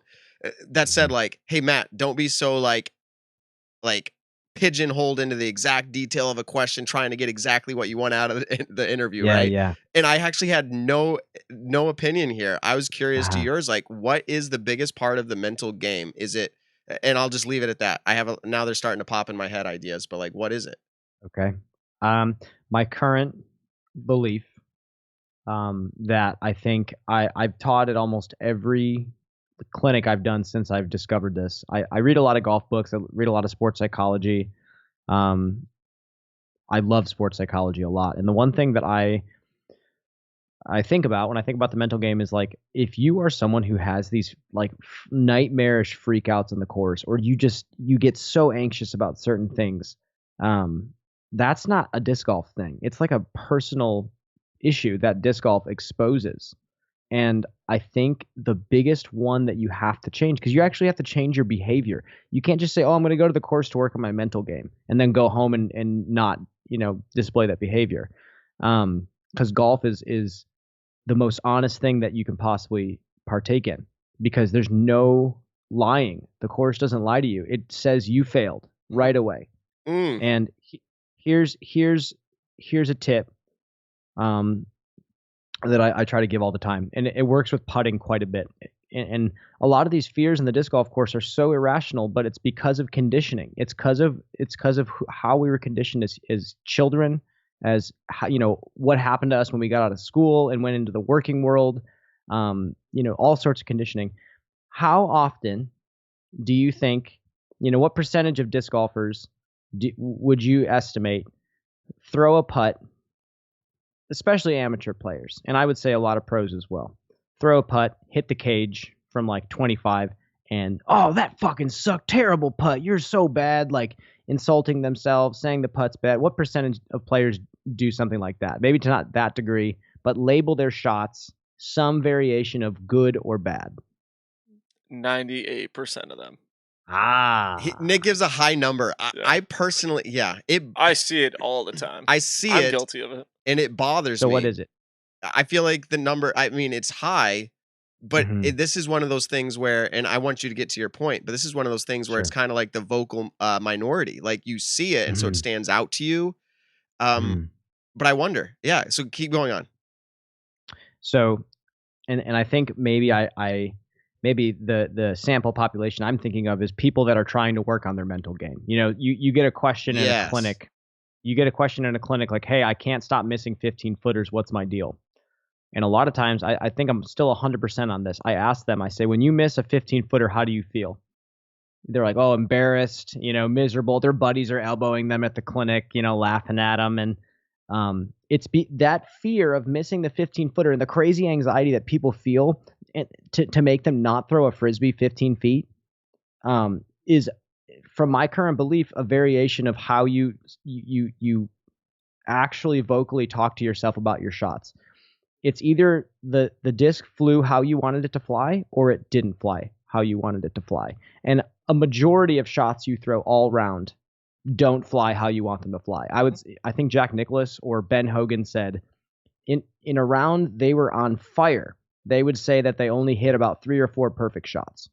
That's what one of the best golfers of all time said that. Mm-hmm. So the problem with a lot of disc golfers is they labeled a shot that didn't go how they wanted it to go bad right from the get-go. Some variation of bad. Mm-hmm. And what that does is it brings up all this conditioning from childhood. You were a bad kid. You got an F. You're a bad student. All these things that you hear in the world. It's always like yes or no, make or miss, pass or fail. And that because of that, there's subconscious fear that kind of builds up in people. Some people more than others, and some people are fearless. And that's where we see champions that never miss 15-footers, never have those silly mistakes. But a lot of people have anxieties that are conditioned. And the game I try to get people to play is the next time you go out and play disc golf, count how many times you catch yourself trying to say that. And that's the problem right there. So then to fix that, you only try to label your shots. It's the hardest thing in the world to do, but it's a big deal. Try to label your shots, especially the ones that don't go how you want them, only objectively. So if you grip lock a shot and it goes sideways right, you just go, too right. That's it. Because it was too right of what you wanted. Mm-hmm. That's it. And because of that, nothing gets brought up. There's no self-fulfilling prophecies that pop up. Like, why did you just insult yourself? It's not a big deal. It's just Frisbee golf. Oh, blah, blah, blah. Like all this back and forth in your head can start coming up. There's humiliation from insulting yourself too. Like, so if you begin to just label your shots objectively, either it was perfect or it wasn't perfect. So, once you begin to realize like, wow, it's hard to throw a perfect shot, you kind of gain a different perspective and start thinking about these, quote unquote, missed shots a little differently. Mm-hmm. So that's personally what I believe right now. Objectivity. Yeah. I actually really like that too, because maybe this is just me, but I've never played a golf tournament, and the tournaments that I have watched golf like on TV or anything, you don't always see their reaction. But I feel like in disc golf right now, especially as of the last few years, disc golfers have become noticeably more vocal after their shots in a lot of different ways. And sometimes it's, not too bad, a quick little, smack of the hands. But sometimes we've seen it on live camera or on post-round production cameras where it's kind of like there's profanity and, stuff like that, to where it's like we're kind of getting a little unprofessional. Carried away. A little rowdy. And like I said, it might be like that in golf. I really don't know. I've never played a golf tournament, so I've never been on a golf course where, dude, when I'm on a golf course, I'm like, what the heck am I doing? Yesterday I hit the ball great. Today I don't even know how to hit it straight. So it's like I draw profanity as a fun way when I'm on a golf course. They're quieter though, they're quieter, and self-talk is so important. And the words that you audibly say are a big deal, because you're listening to what's coming out of your mouth. And a lot of times if it's like an insult, you don't want to ever feel that way. So you're afraid of throwing the shot that will give you that bad result. It's like a new player that says to themselves, don't throw it in the water. Don't throw it in the water. Yeah. Don't throw it. Of course they're going to throw it in the frickin' water. Yeah. Dang, and of course, like, oh, you're a terrible putter. Eventually you're going to believe you're a terrible putter. Yeah. Like, or like if a player that goes, oh, it's raining, I'm terrible in the rain. I always say, catch yourself saying that. Like, well, then duh, like you're going to be terrible in the rain eventually. So, so that's my belief. No, that's Self-talk's excellent. A big deal. And my only input, and I'm not a professional, but I've been raising children to play disc golf. And I say, no, let me clarify that. I'm not raising children to play disc golf. They're specifically only allowed to play disc golf growing up. I am raising children that enjoy disc golf. And one of the things that I've been learning with my son is the mental game. It's huge. And for me, I feel like it's probably been I'm honestly going to say in the 13 years of playing, the last year, like literally the mental game clicked for me. And there's a few things I can attribute it to. playing with people better than me and playing with professionals. And it sounds almost opposite. Like, so when Paul would come around town or you would come around town or at AJ or whoever, and I would learn from them. Now that's called like what? Gleaning. That's like taking what you can learn. But like I would watch them throw what is a bad shot and still save par. And I would realize like the bad shot is not the end of your round. Like it's a part of your, and I try to teach this to people too, is like, they'll throw a shot on hole 14 gold at Maple, a new guy, a younger guy, a 17-year-old, and he goes, this hole ruins my round every round. And then he throws the shot and it messes up and he takes a bogey or whatever. And he goes, every single time it ruins my round. And I go, that's the self-fulfilling prophecy right there. Because he's right. He made himself right by doing that. And so, but here's what I tried to tell him. And it's kind of like a quote came out of my own mouth. And I was kind of proud of myself. I said, like, that is not the hole. Like that hole did not ruin your round. I said that hole was a part of a good round. And it's like, the idea is like, you have to, and I'm teaching this to Hunter. That's my point here is like, for Hunter, I say, imagine your whole round. You know, it's not going to be perfect. Just like you were just saying, like, it's not going to be perfect. I said, pick a number in your head. Let's just come up with a number. You're going to have 8 bad drives today. Okay. Yeah. And every time you have a bad drive, just check it off and say, that was one that was going to happen this round. They're going to happen. That was one that was going to happen. And when you do that, I said, you start checking them off, it leaves less opportunity for mistakes later. And it's just the mental game is like, I know we start at hole 1 and we go to hole 18, but like, who's to say that your round didn't actually start at hole like 14 and it wrapped all the way back around to 13? Like, you don't have to say like, this hole ended my round poorly. It was part of your good round, or it was a part of your round. Yeah. And like, I think that it comes down to also, you know, some people are more dramatic than others. Some people over sensationalize, you know, quote unquote failures. You know, what they consider a failure is so different. And I think that's a huge problem with people is they think that a mistake, you know, throwing a shot that's not what you want, that costs you strokes, they think it's like the worst thing that possibly could happen to them. And they over sensationalize it. And I think, again, going back to like, now that I learned this, and read this, I share it all the time. But like, again, like one of the best golfers of all time, you know, said that they only hit like 3 or 4 perfect shots, even when they're on fire in one round. So like, calm down. Like, you're not going to probably throw that many perfect shots. Like, that's what we chase in disc golf, is that one shot, that sick drive that we have where we send it and we're like, okay, it's going to flip at 300 and then it's going to drift over a little bit at 320 and then it's going to flatten and land softly. Like, that happens a couple times around exactly how we want it. Yeah. There are some shots that fly that way and they're a little offline and they're still like good result. But I'm saying like the perfect shot where like your visualization was exactly what your body did. That does not happen often. No. So then what is every other shot? They should be all counted as the same. And it's just how it is. It's perfect or it's not perfect. So I think the problem is a lot of people don't realize that. And, you know, you don't have to label it as good or bad. Like Nate Doss says, the best mindset is just completely level. You know, just completely level, not too high, not too low. So that's what I try to talk about. Like all the rest of the shots, celebrate the perfect ones because it feels super good. But the rest of them, count them as the same. Just be like, all right, you know, either a good result or a bad result. Wasn't what you wanted. All right. No, that's like, awesome. Right, that happened. This is literally my, like, these types of conversations have to be right up there with my favorite because one, it helps me with the disc golf game that I'm not so good at. I downplay myself. I'm decent. He does downplay 940 is himself a good, lot. man. 940 is not. That's like a +6 or +7 handicap in golf. That means you're a good golfer. Matt's putting is well above 940. I will 100% say that. I appreciate that, Nick. Yeah. Let's go. So actually, quick side note, Nick. This is the anniversary of your first ever disc golf tournament. Oh yeah, I saw that on what was it, 8 years ago? Newcomers Ball. Me and Nick, doubles partners, his first ever tournament. Oh, nice. Yep. And we got 3rd out of like 20 or something. So like, not that's bad. Amazing. Yeah, it was sweet. I don't remember a single shot of that tournament. That's the funny part is that like, which is kind of surprising because my first Z-Nuke. My first win, Z-Nukes, dude. I was throwing Z-Nukes, old school Z-Forces, had a buzz. First tournament ever. Yeah, I was putting Wizards back then. I do remember that. I was a big Wizard guy, and it's funny because I hate beaded putters now. And Yeah, I don't remember a single shot from that tournament, but yet I Nice. remember a large majority of my shots from the first AM2 tournament that I won, which was only a year after that. Yeah. So, I don't know. It's cool. I don't even remember. Did we play it at Maple or Pyramids? It was probably I Pyramids. think it was Pyramids. Love Pyramids. Yeah, So we great got course. they're shut down right now since COVID started, but they're Yeah. building a huge pro shop right now, which is going to be awesome. I think it's probably going to rival some of the best pro shops in the Nice. world. I think so. That's We'll see.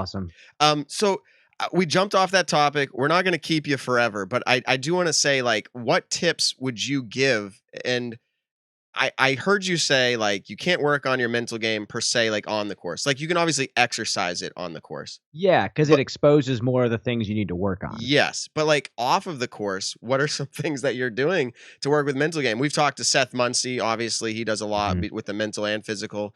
And I've thrown it out there before. Like, I've gotten this is going to sound awesome. I'm getting professional help, and I have been for the last year or two. Like, actually talking to somebody about like the way I think.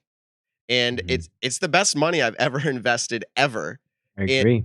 And to me, a lot of it's awareness. Being able to, it was called acceptance therapy. It's the idea of like, it is, as you said, like acknowledge the shot for what it was. And I love that. Yeah. So it's so hard. Yeah. So what would you take? I mean, besides working on, your just personal development off the course, that's going to look different for everybody. Okay. So like, I mean, but what are some tips? I don't know. I guess you could leave it at that, but what are some tips for these players to get better? Yeah. I understand. I completely understand what you're saying. So for example, first off, I think reading is a huge deal. Whether it's a disc golf or like a golf specific sports psychology book, or it's some sort of like something that you might struggle with just as a human. Maybe you're really self-conscious about what people think about you. You know, maybe you're feeling really apathetic and not motivated. Like, find some sort of book and read it and just absorb information and open your mind to other people's ideas. I think, a couple times I've read a lot of books, and I really love reading, and I love listening to I love listening to these intelligent people who have taken the time to spill all these amazing thoughts on a paper. I think that as long as you can keep doing it, you'll find a book eventually that just speaks to you and hits you really hard. And it's, I think there are books that just fundamentally change you, especially if you go into reading a book with the intent of being influenced and changed. I think that can do wonders for you because it makes you think about different parts of your childhood that might have been, I think just childhood is a very important thing in general to understand and rationalize and put into perspective. There's just so many moments in life that I think books can help rationalize and help you through, that I think can help you think more clearly in life, rid you of shame, guilt, and actually, in regards to working on it myself, that's been the biggest thing for me. I mean, I can't tell you how many books I've read about self-development and sports psychology that just hit me super hard and have made me fundamentally think differently. I think the other thing, man, you mentioned going to therapy. I actually started seeing a therapist this season, right around I started seeing like a teletherapist, like right around like Idlewild time. Saw her for a month pretty heavily. And just a different perspective from someone who's completely unbiased to you, who doesn't know any context about you. Yes. Please go seek help. It's not a waste of money at all. And some people feel really uncomfortable opening up completely. Because it's really hard. And some people come from a really rough background, and there are things that they've done that, things that have been done to them that just kind of stew within you, and you kind of repress it and forget about it. But I think they cause a lot of the fear and anxiety that can pop up on the disc golf course. It's, again, I talk about conditioning. I think what reading and educating yourself and seeking that I don't want to sound like a hippie saying enlightenment, but seeking that peace whether it's through a therapist or reading or speaking with like-minded people who have been going through the same thing, it's instrumental to growing as a disc golfer. And a golfer in general and a human in general. But I think that's the kind of thing that will put the sport in a perspective for you that will make it feel more approachable. So that's my mindset on it, and that's what I do. You're making me smile so much because I feel like we're literally on the same page here. Like, and one of the most amazing things about this is that people are probably right now going, bro, you take disc golf way too serious. But like, that's messed up, man. Though? Why would they say that about somebody else? This is the question though that I was trying to get out earlier, but who knew the show just needed to go around here to make it back to the end. Was I was saying, like, are you a person? Yeah. Are you a person who disc golfs, or are you a professional disc golfer who's working on his and like, I really feel like they're intertwined, but to get better at disc golf, and I heard you say this, is like you have to work on yourself. And like you were getting deep there, like go read books about your childhood and all, and it's so true. So like, if you feel like it's weird, like whoever's listening right now, like give it a try, and it's gonna sound funny, but go cry it out a little bit, figure out who you are. Straight up, here's the last thing I'll say about that. When you work for yourself, I don't care what business you're in, when your passion is your job, it's not a uniform you put on every day. It's not a costume that you put on, you know? Eventually you put on the costume enough times and it feels uncomfortable being a professional disc golfer. Now it feels like my clothing because it is every day for me. And golf is every second of every day. What are you doing? So that's why I take it seriously, because it's all I do. So of course it's not a costume I wake up in the morning and put on before I go to work.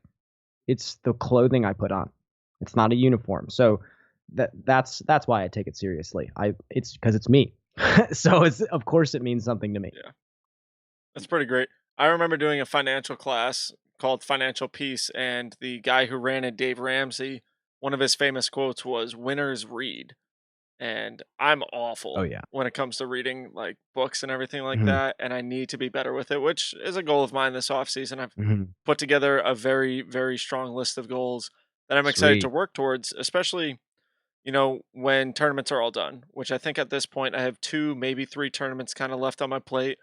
And then I'm excited to hit the off season. Like normally I just want the season to last forever. Obviously I just want to keep playing tournaments. I love that mojo that tournaments give off, but I truly am excited to look back on my year and say, look, these are the things I got to do differently. And like you guys are saying, you got to pretty much figure out who you are and complete certain things in your life that are incomplete. And I don't know. Definitely. It's pretty exciting times coming up. Let's go, dude. Pretty exciting times. I've heard you say it before. You can't wait for the off season too to really get back in it. And I don't know, maybe it was GMC or MVP. I remember you talking about it, but same thing. You were saying, I can't wait to get practicing, like a good regimen. You were dieting better, like you were saying earlier, conditioning. I'm super excited. I actually saw his name in the chat board, but Seth Muncy from Disc Golf Strong, I signed up for the class that he's doing just recently. Let's go. He's great. And I am so beyond pumped to actually get moving with Seth Muncy's course. I'm very excited. I'm very bad at going to the gym and just thinking to myself, okay, what am I going to do today? Bench press and then do some tricep curl, whatever. But like if I have a structured plan to go in with, if he's programming for you, it's easier. Oh my God. Yeah. The next thing I obviously want to figure out a nutrition plan. But I actually, this was one of my goals is I used to, I like to say I stopped right now, but I haven't chewed tobacco or drank a Coke in 20 days. And this is the longest it's been in, a couple of years now. Coca-Cola is my favorite drink of all time, but I'm actually, those are 2 things that I'm cutting out of my life. So yeah, I can't wait. Every champion makes sacrifices. That's for sure. Yeah. So 20 days, I can't wait for it to be, 40 days, 100 days, and keep going up from there. And it's gonna start feeling like your clothing. It's not gonna feel like you're a guy who's quitting pop. You're just a guy who doesn't drink pop. Exactly. That's what's gonna happen. Such a weird word. We're from New England. We're soda. We're from New England. I love it. I love it though. And so Brian, I'm just gonna say, like, people are commenting. We see in the live chat all night. This is their favorite interview yet. We're seeing lots of positive stuff come in.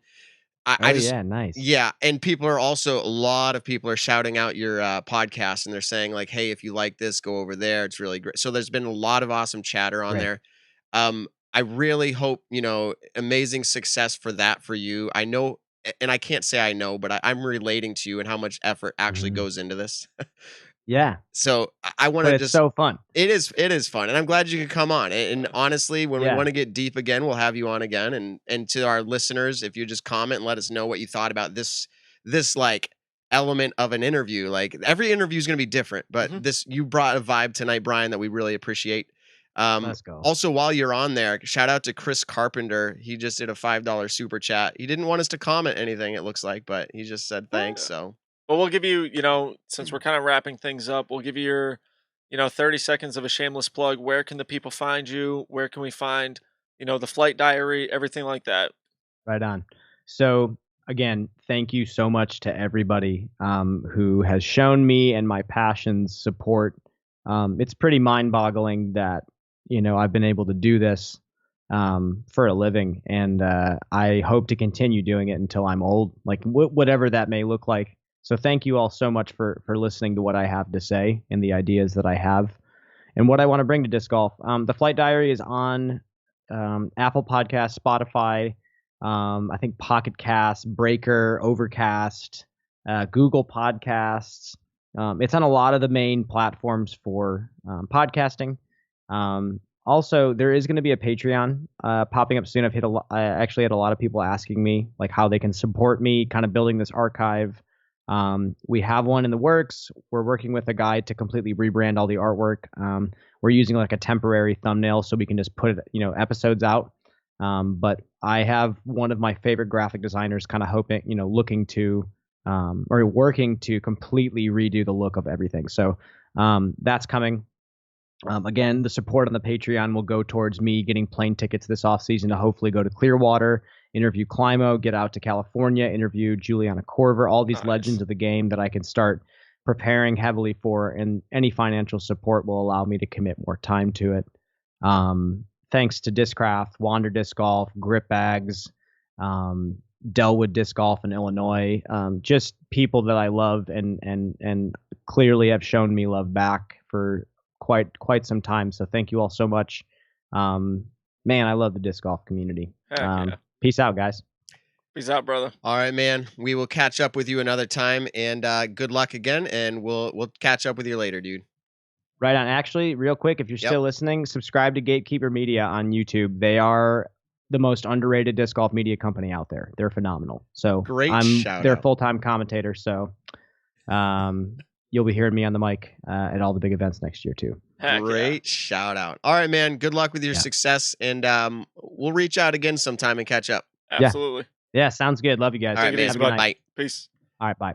All right, so that was Brian Earhart of Discraft Disc Golf, but also, which you can find him. He forgot to say this, but you can find him on Instagram, Brian_Earhart. Obviously, he posts a ton on there. Stuff with his podcast, everything like that. Find him on Instagram, and like you said, check out his podcast. It's I totally am down for like cross promoting. Like he has to have you on now.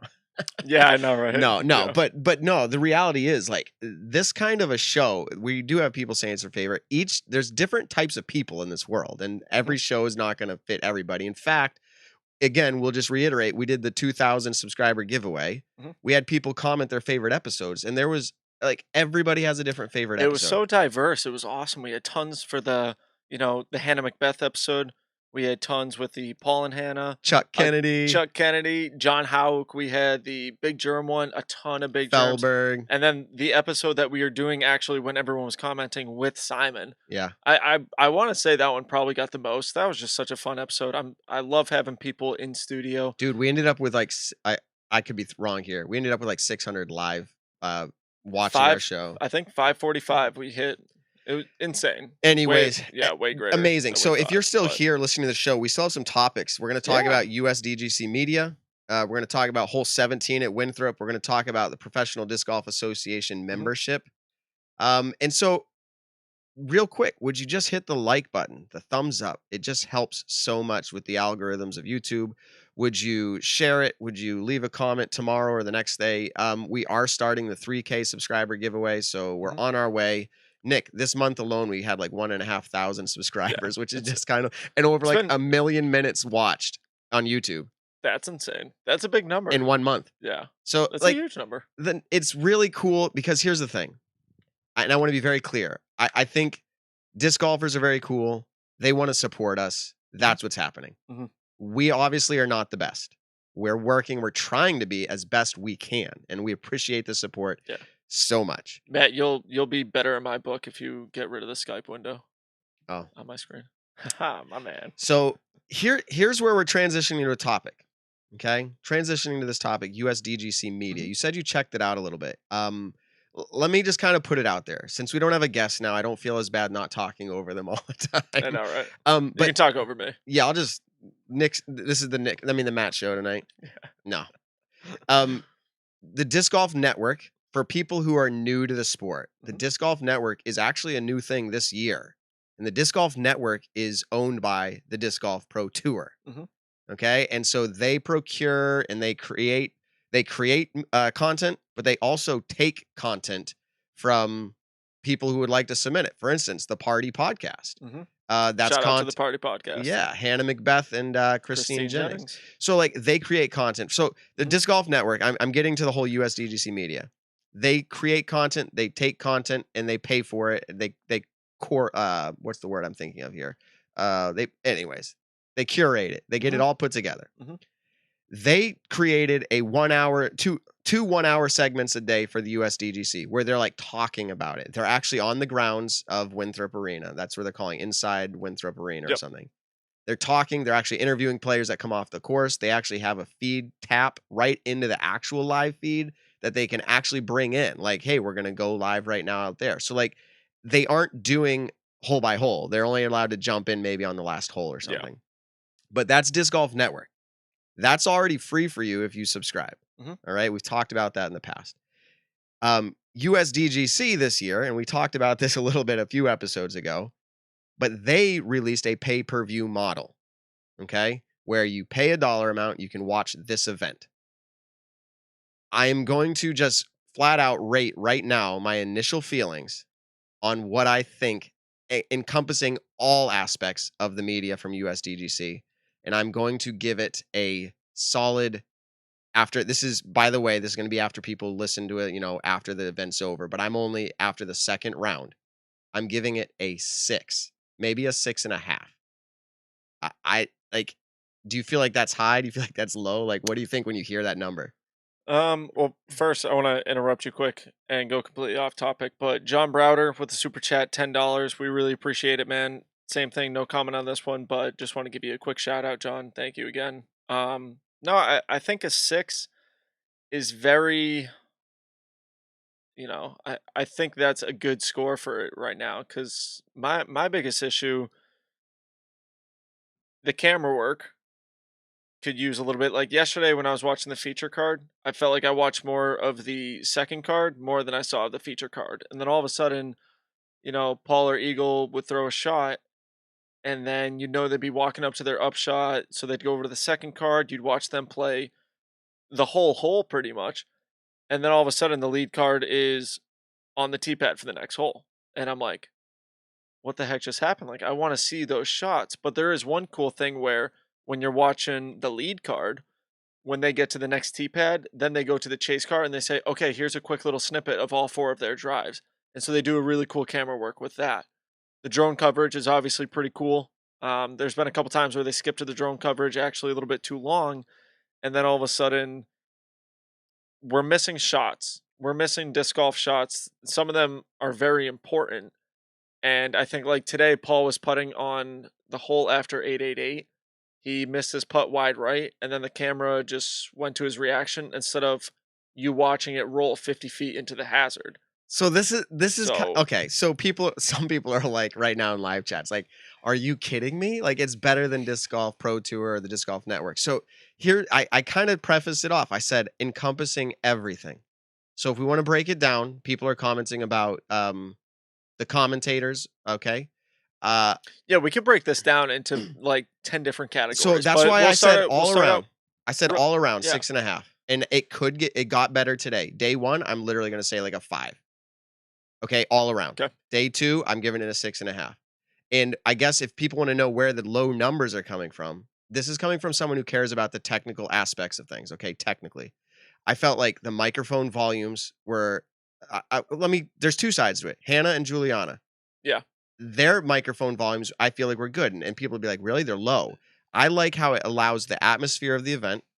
It's more realistic to golf. Mm-hmm. Okay, that's cool. 100%. Then they brought on Philo and Ian Anderson, and every now and then they'd get to the laughing, and it'd just be peeking out, like screaming in your head or wherever you're listening. All of a sudden, you hear a bunch of laughing, and you're like, so loud. What the heck so is going on? It's the volume levels. Okay, so that was just kind of interesting. But the camera switching, to your point, they would totally miss following a disc altogether. There would be like a bird or a feather flying across the screen. They'd follow it. They fought, yeah, that happened a couple times. Yeah. I remember watching that yesterday. More You're than a just couple like, wait, times. like someone threw on 888 and they threw this high hyzer, and then all of a sudden a low hyzer went across, but it was just a bird. And you were like, wait, what the heck just happened? And before people, I am not saying I'm the best catch cam guy out there, but listen, for people saying like, oh, I have trouble, all this stuff. Yeah. I have done it. I have experience doing it, and I know it's hard. This is another topic. Write it down. Let's get back to it. But is the idea of like, why does Innova feel it's necessary to hire Fulcrum, a company who does not film disc golf?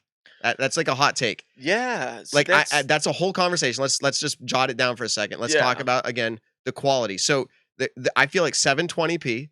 I feel like the quality is not 720p. It might be the size of it, but I can't see the disc flying through the air, and it's not my internet. I've tried it on all different devices. It's hard to see it. They'll do that cool reaction cam like you mentioned. Did you see that where they put the reaction cam in like the bottom left corner? Yeah. As they're throwing. Yeah, now, I do like that. Until the catch cam guy's following it, and the disc is behind the reaction cam screen. Yep. And you can't see what's happening. To your point, it kicks up or rolls. Yes. Now, before people think I'm being too harsh on Innova or USDGC, like, dude, give them a break. It's their first time.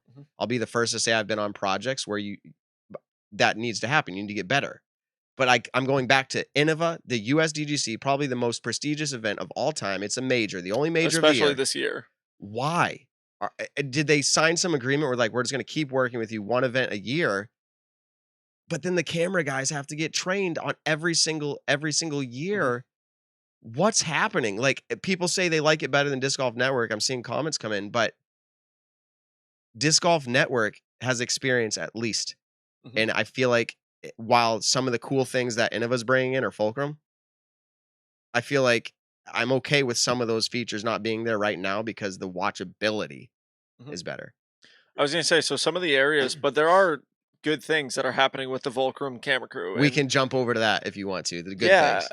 I want to reiterate this. This is all just our own general opinion. I wouldn't be able to go out there and do any better. I would do so far worse than a cameraman is doing right now. So we're just giving opinions on, we watch disc golf almost every single day, and this is our opinion of the matter. You know, that's where we're coming from right now. But the good things I'm not someone actually just commented this where it was, you know, their replays are actually really smooth. And I think that was one of the things I was talking about, where they did film what the chase card did. And then as the lead card was in that little break walking to the next hole, you got to see where all the chase card drives landed. So there is cool camera switching, but sometimes they're forgetting almost to switch back to the lead card. And you're like, man, Eagle and Chris, like today you wanted to watch Eagle, Chris, and Ezra because he was on the chase card as well.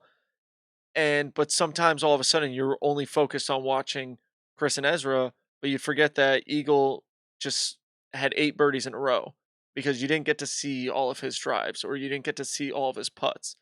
So I think with a new camera crew, like you said, they just have to be trained on like, what are we really trying to watch? What are we really trying to focus on?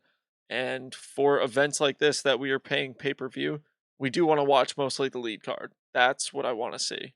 You know, if so, I see people saying, "Hey, thanks for talking about this because I was just about to purchase it." Let me say this: if you're still in the chat room listening, Nick, am I happy with the $40 I spent because I did the gold package? Okay. Yes, I am. Mm-hmm. So, Matt, how do you rate it at 6.5, and how are you happy? Here's how I'm happy. Well, it's above a 5. I feel like 4.5 would have been sad. 6.5 is good. Yeah, because here's the reality: I'm watching live disc golf. Mm-hmm.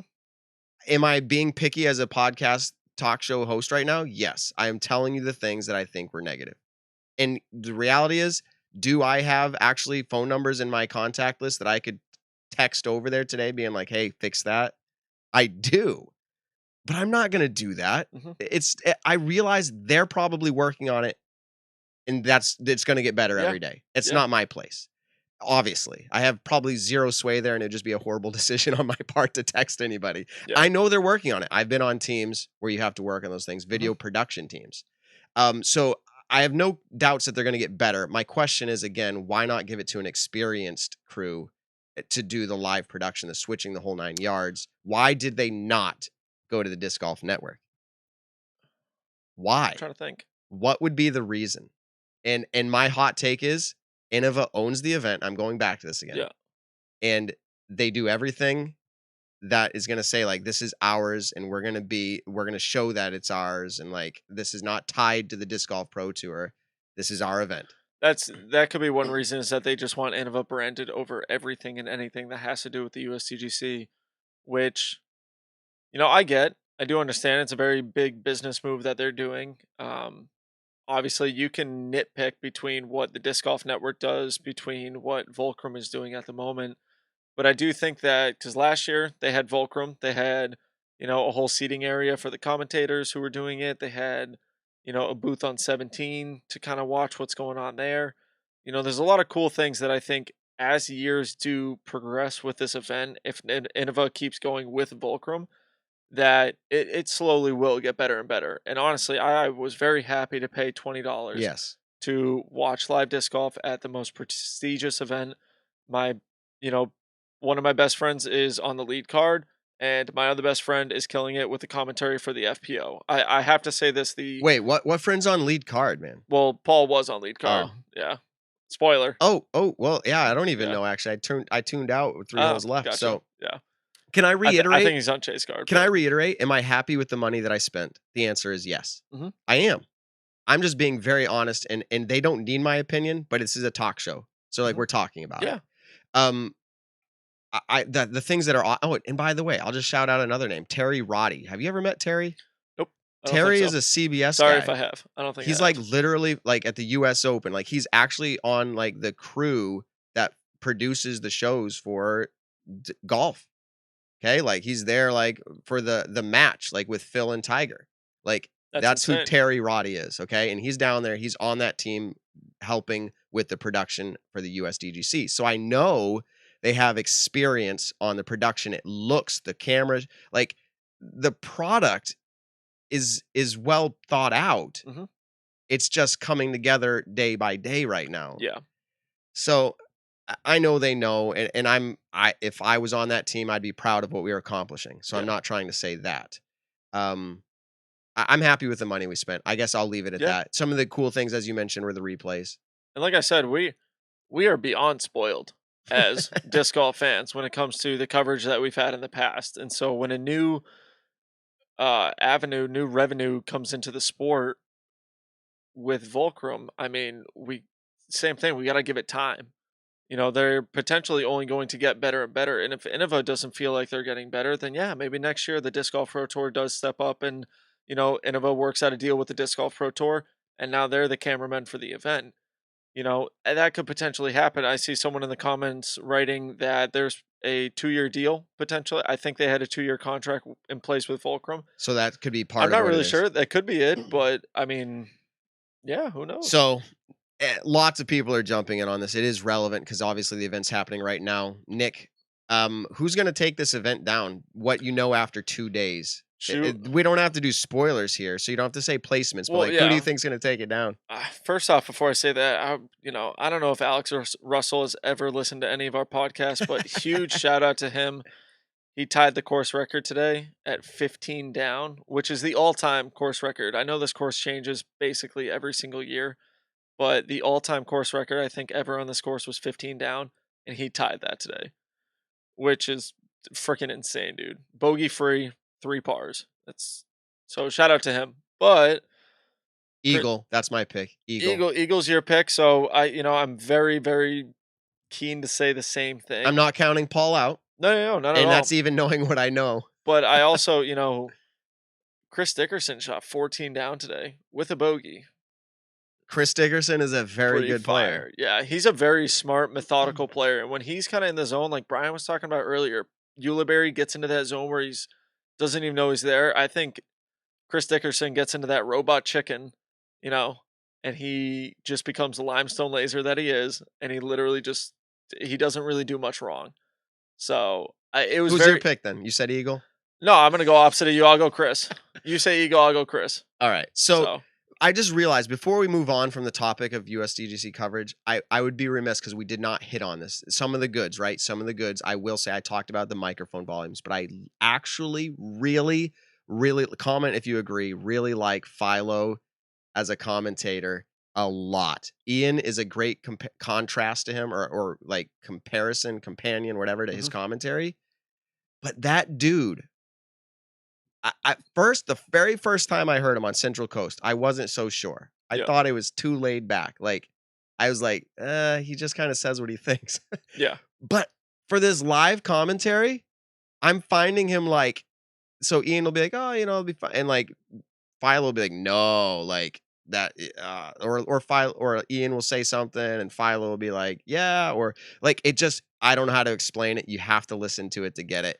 Philo is straight up like, I'm a professional and I'm telling you, like, so Ian wants to be like, oh, AB comes out of the gate like, oh, seems like AB's just not feeling it, or like, it's like struggling, maybe it's nerves. And Philo goes, no, he's like, no, just he's putting it together. You just give him some time. Like, that's not what you can't just make that story right off the gate. I know, right? A couple holes in. I'm actually the opposite of what you're saying right now. Interesting. My favorite actually right now, the FPO commentators, Juliana. I didn't talk about that yet, but yes. And Hannah, for live coverage, being able to just listen to them, because at work today I didn't really get to watch the FPO. I did, when I was watching it, but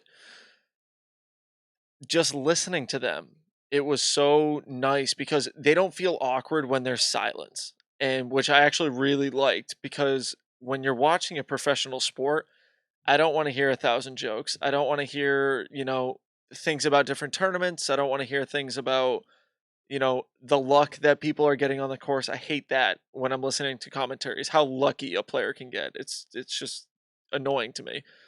But Hannah and Juliana Corver are just very smooth. They complement each other very well when they're talking. Ian and Philo, I think, are great post-round production commentators. I really do. I did very much enjoy Ian and Philo during the Central Coast coverage that Philo was doing. But as live commentators, I don't enjoy it. And it's funny, I was listening to it the other day coming home from work yesterday. And my buddy who was driving with me, he's like, what am I listening to right now? Like, he didn't even know that I was watching the USDGC. Like, that's kind of how he took the commentary of it. And I like Philo. I like Ian. Both of them. Like, I really do.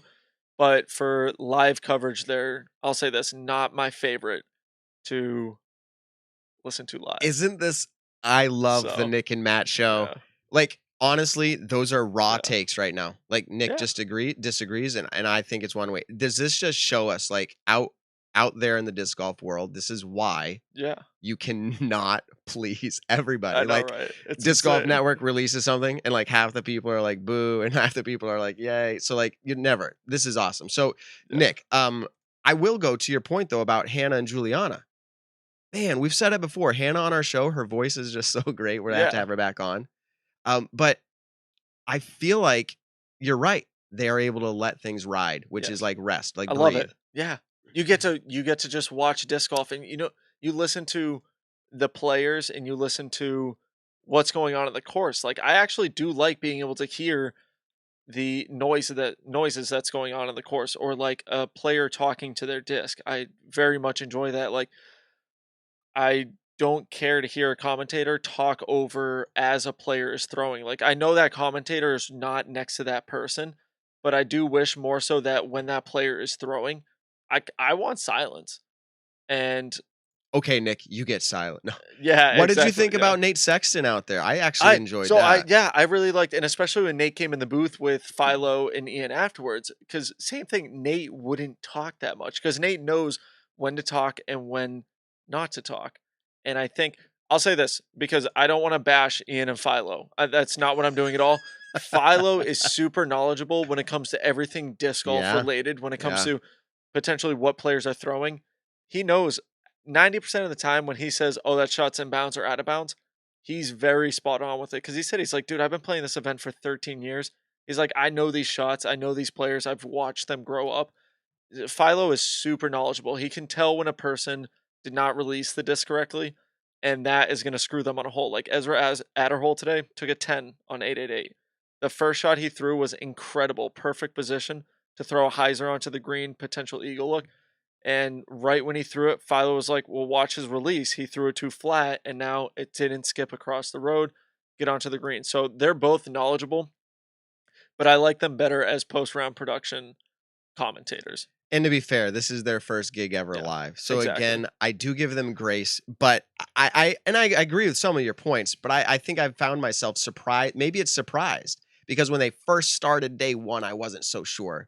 And then I was like, it's growing on me. So maybe that's where I'm at with it. But yeah, Hannah and Juliana, great job to them. I do find it interesting. Juliana, obviously she has the ability and the right to do this because she's a world champion and disc golf amazing. Yeah. Okay. So like, but Hannah will say something and Juliana will be like, no, she's like, I disagree. Like they do have disagreements on the air, which is good. I think you need disagreements though in any sort of booth. That's, there have been times where I was watching the NBA playoffs and one of the announcers would say, "Oh, that totally wasn't a foul," and then the other commentator would be like, "I don't know what you just saw there, but I saw a dude's hand getting chopped off. Like, it totally was a foul." And so I do like it when, especially in disc golf, where if you and I are commentating something, Matt, and I say, "Oh, you know what? Paul should have thrown his buzz right there," and you're like, "No, dude, Paul should have thrown an Undertaker." We can disagree with that, and I would say, "No, it's because the green's like this," and I do like that because now you have a more insightful conversation.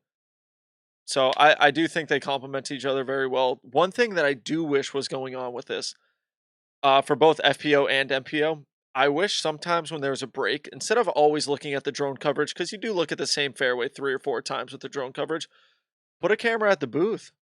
I want to see Philo and Ian talk, or I want to see Hannah and Julianne talk. Like, imagine. I mean, we're all professional producers, obviously, because we have our opinions. Yeah. But like, and so this is where I go back to the grace side. Obviously, like whoever's in charge of that has more experience than you and me. But yeah, it is interesting. It is a feeling that I'm left wanting as well. Exactly what you just said. Like, show us more in the booth. I do wish that we could see the commentators every so often. Yeah, but at the same time, I do appreciate. So it's both sides. I do appreciate that they're not jumping into the booth every single minute too, and that goes to another broadcast that happens too. So like, there's pluses and minuses. And disc golf, how exciting is it that we're here actually talking about what our preference is for disc golf media? Yeah, I know, right? When you go back literally 4 or 5 years ago, like it was like one. And there was Disc Golf Planet or DGM, which I used to love. Old school DGM, Disc Golf Monthly. Check it out.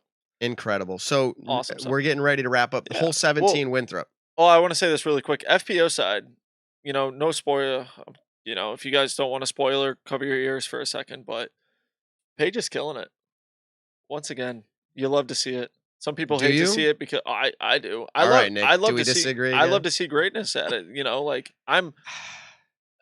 I like to see just. It's so hard. I know it's hard to. A lot of people say that. Like, one of my buddies, he's like, I hate watching certain players because all they do is win. And like, how about Tom Brady, dude? So you and for I like grew 20 years. Yeah, you and I pretty much grew up watching Tom Brady dominate. We just lost half of our subscribers right now. Yeah, I know, right? We watched Tom Brady dominate the league. In about 10 seconds, there's going to be 50 comments saying how big of a cheater he is.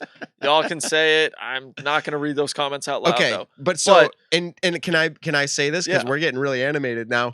I actually, towards the end, kind of got, and people are going to hate me for this, I got bored with the New England Patriots. It was, and you can say, how do you get bored of winning all the time? But it was like, I didn't feel bad missing a game because it was like, we're just going to win. And like, so with the majority of the teams, yeah, 100%. That's so it's not that I don't think they're great and I appreciate their greatness and think Hall of Fame and all that, but like Paige, you want parity at the top for a show. And if she's just doing it by herself, yes, it's excellent. And Paige, I love you. Mm-hmm. Like, it is excellent. And it's not your fault that there's not the parity there. It is not her fault. But I find myself rooting for Kat just for a bigger show because everybody wants a show. Mm-hmm. And to that point, today, again, spoiler, if you don't want to hear any of the plays out at all, but you're going to have to wait 2 weeks. So maybe you and I should get over this, Nick, because it's going to be 2 weeks away. Yeah, I know, right? Katrina got 4 strokes on Paige on hole 18 today. See, I was going to ask you about that. You were talking about hole 18. I actually didn't know what happened. So double OB for Paige and 2 putts inside the circle. OB, circle. I think she got a 7 or an 8.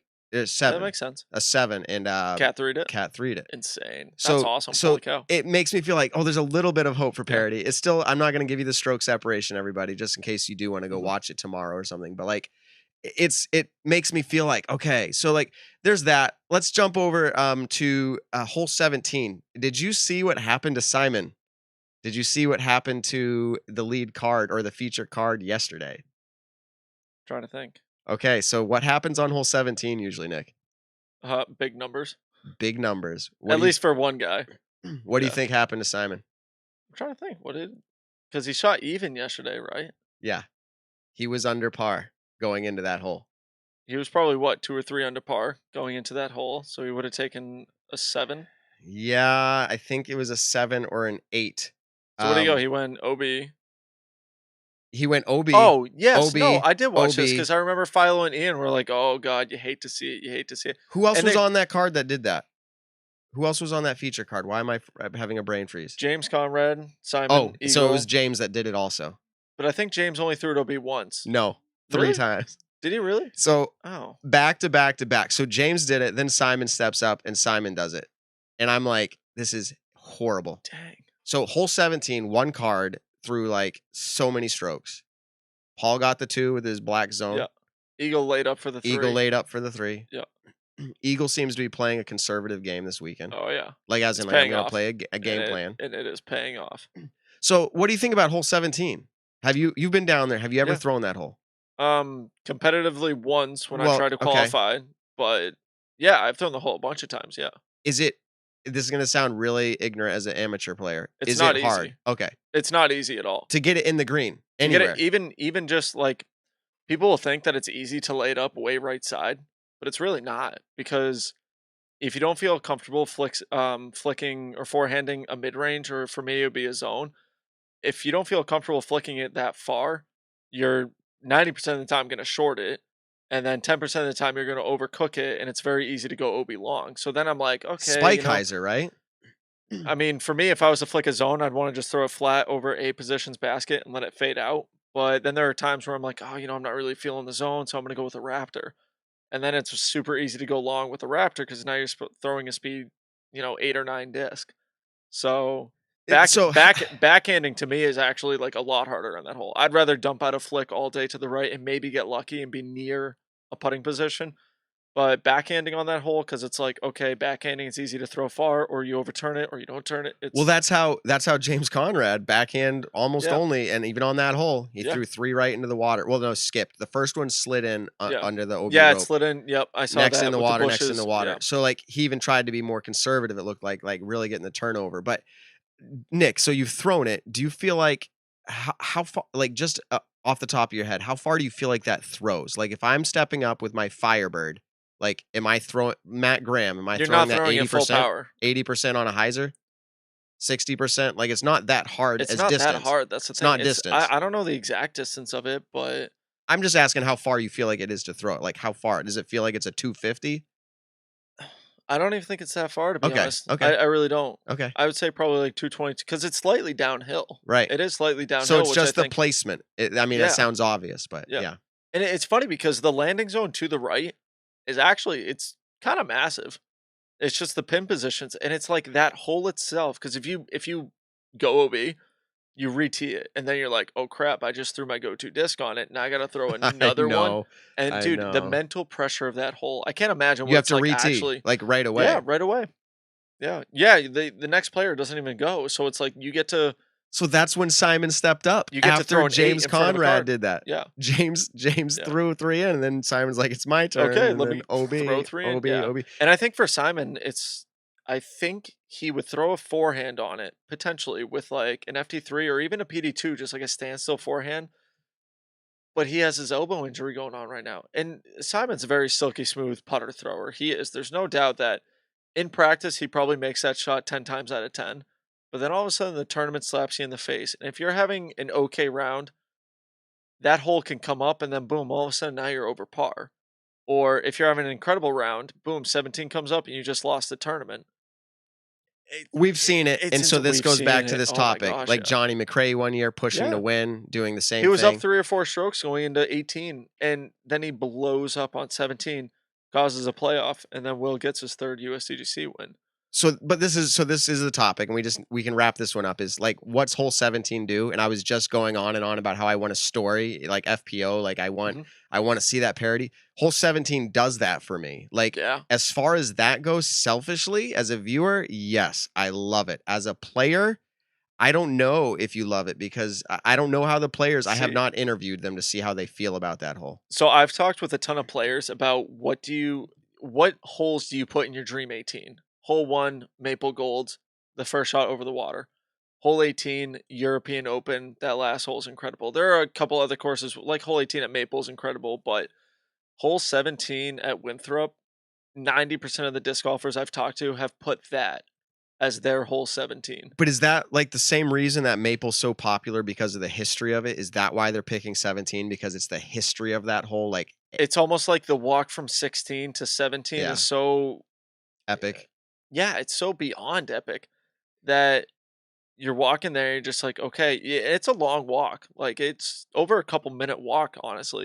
And you're kind of just like, I need to throw this in bounds. I need to throw this in bounds. And it's like you psych yourself up before you're even close to the hole. Did you see Simon's recent vlog with the practice round with Jomez? He was interviewing Casey actually on that walk. Yeah. He goes, "What do you not want to think about on this walk?" Yeah. And then he's like, "What do you want to think about?" And it was like, yeah, the idea of like not thinking bad. I want to take a par on this hole versus taking an 8. So I guess I don't have a strong opinion except to say as a viewer, I love hole 17 because the opportunity for parody. It lets a story take place that is heartbreaking or inspiring. Yeah. That is good. So that's my stance on it. Yeah, I heard this is actually completely different than what we're talking about, but I heard this on commentary today from Philo, is that this year, and I was wondering, because scores at USDGC this year, like Chris Dickerson, what's he, 23 under par or 24 under par? Yeah, something like that. You know, the winner last year only shot 19 under par. Yeah. So after 2 rounds this year, they're already smoking away the competition from last year. And one of the reasons for that, I heard this in commentary, is that because of the 250-person limit at USDGC this year, they obviously had to cut back on volunteers. A lot of areas last year that were OB, which would have been stroke and distance, turned into hazards. So players are now playing from where they went out of bounds, like inside the hazard. Dude, that's a ton of strokes, actually. I mean, players before would have been throwing 2, 3, 4 times, sometimes for stroke and distance. And now they're able to move up to that area. That's definitely... It kind of makes... the course isn't easy. I'm not going to say that. Excuse me. And the course is not soft, but... It makes it easier to score. For a top professional player, they are scoring so much better than they have in years past, especially from last year. All right, so moving on from that topic, and we're really just getting close to wrapping up. Simon did throw a forehand, by the way, on hole 1, and I was surprised after our show. He birdied it too, right? After our show, I'm like, I hope he's not hurting himself. Yeah, because he said it hurts, whatnot. So, like, it's true. But that hole obviously calls for it. I did see practice. I did see a practice shot where he parked it backhand. Yeah.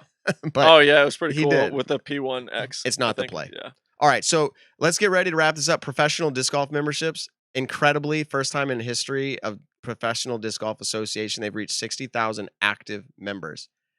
Coronavirus, in a weird way, we thank you.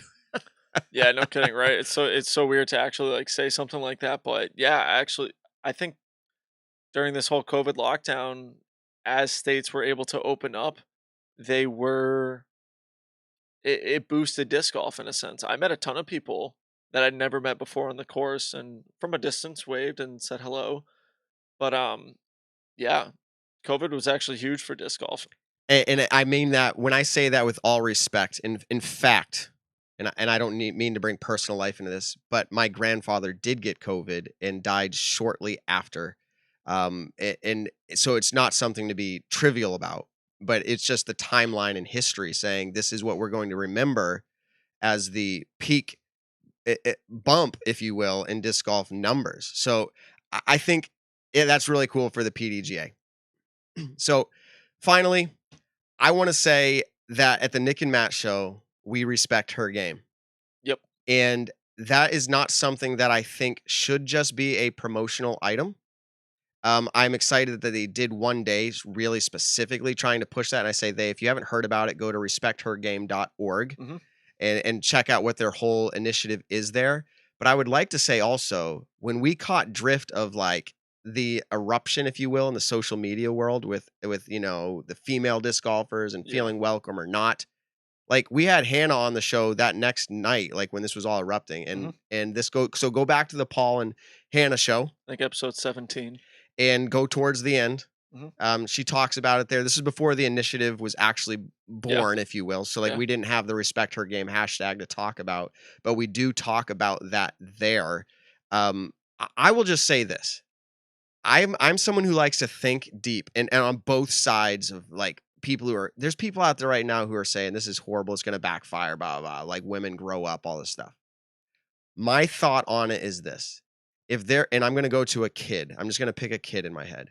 If there was one kid in the world who was getting bullied or talked down to, okay, by anybody, whether it was someone at peers or parents or anything, I think it would be so cool if all around the world or the country, people did do an initiative just to make that one person feel better and know they're not alone. Let alone there are however many women. I don't know how many women. Is this a larger issue than we think it is? Is it a smaller issue? That's a debate, but that's not the part of it shouldn't be part of the conversation. One person alone. It's too many. Exactly. And I think even if that initiative just helps one individual female disc golfer feel that they're not alone and they're welcome, then I'm down for it. All the other details that like my brain goes down and starts to debate and all that, like it's not necessary. And that's the conversation I've had with myself this week. And that's kind of where I've come to land is like, I hope one person, because of that Respect Her Game works. And it was great to see so many pros out there wearing the shirt. The camera crew is wearing the shirt. I'm sure tons of people. I want to give all the kudos in the world to the FPO players and the female disc golfers just in the disc golf world, who I've seen my Instagram, my Facebook blew up with Respect Her Game from all sorts of disc golfers, male, female, whatever. And it was incredible to see because it was moving. It was very moving to watch everyone kind of come together, and especially in crazy times like we have going on right now. The 2020 has been absolutely insane. So to have a movement put together by disc golfers kind of unify us all in a sort of sense, I do hope that it keeps progressing in the future. And we 100% absolutely respect her game. Yeah, so that's what we have on that. I think, Nick, believe it or not, we have now beat our old record. Yeah. And the funny part is, Nick, you're like, hey, tonight, like, like, tonight, let's do kind of like a low-key episode. And you're like, nah, we're going for 3 hours long. So we have people who say it's not long enough. Yeah, now, I know we can't do this every week. Like, we do have lives outside of this. But, like, I can understand that I'm driving. In fact, this week I'm driving to West Virginia for work. Like, that's a commute.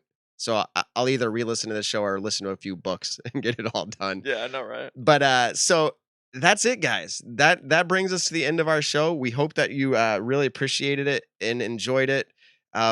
Yeah, everybody right now, we did not do Judge That Disc Golfer. We didn't do Two Truths and a Lie, I know, or Internet Disc Golf Questions. But I can give you this. Ready? This is not pre-recorded. This is me speaking into my mic.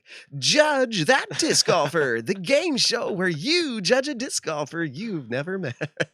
Nice. So, all right, guys. Nick, you got any closing words? Yeah, on YouTube, please go comment, like, subscribe, don't forget iTunes. Leave a review for us, screenshot it, send it to our Instagram. You'd be entered into the $20 Marshall Street gift card. We want to shout out to Michael Miller. He was a 2K giveaway for the bag.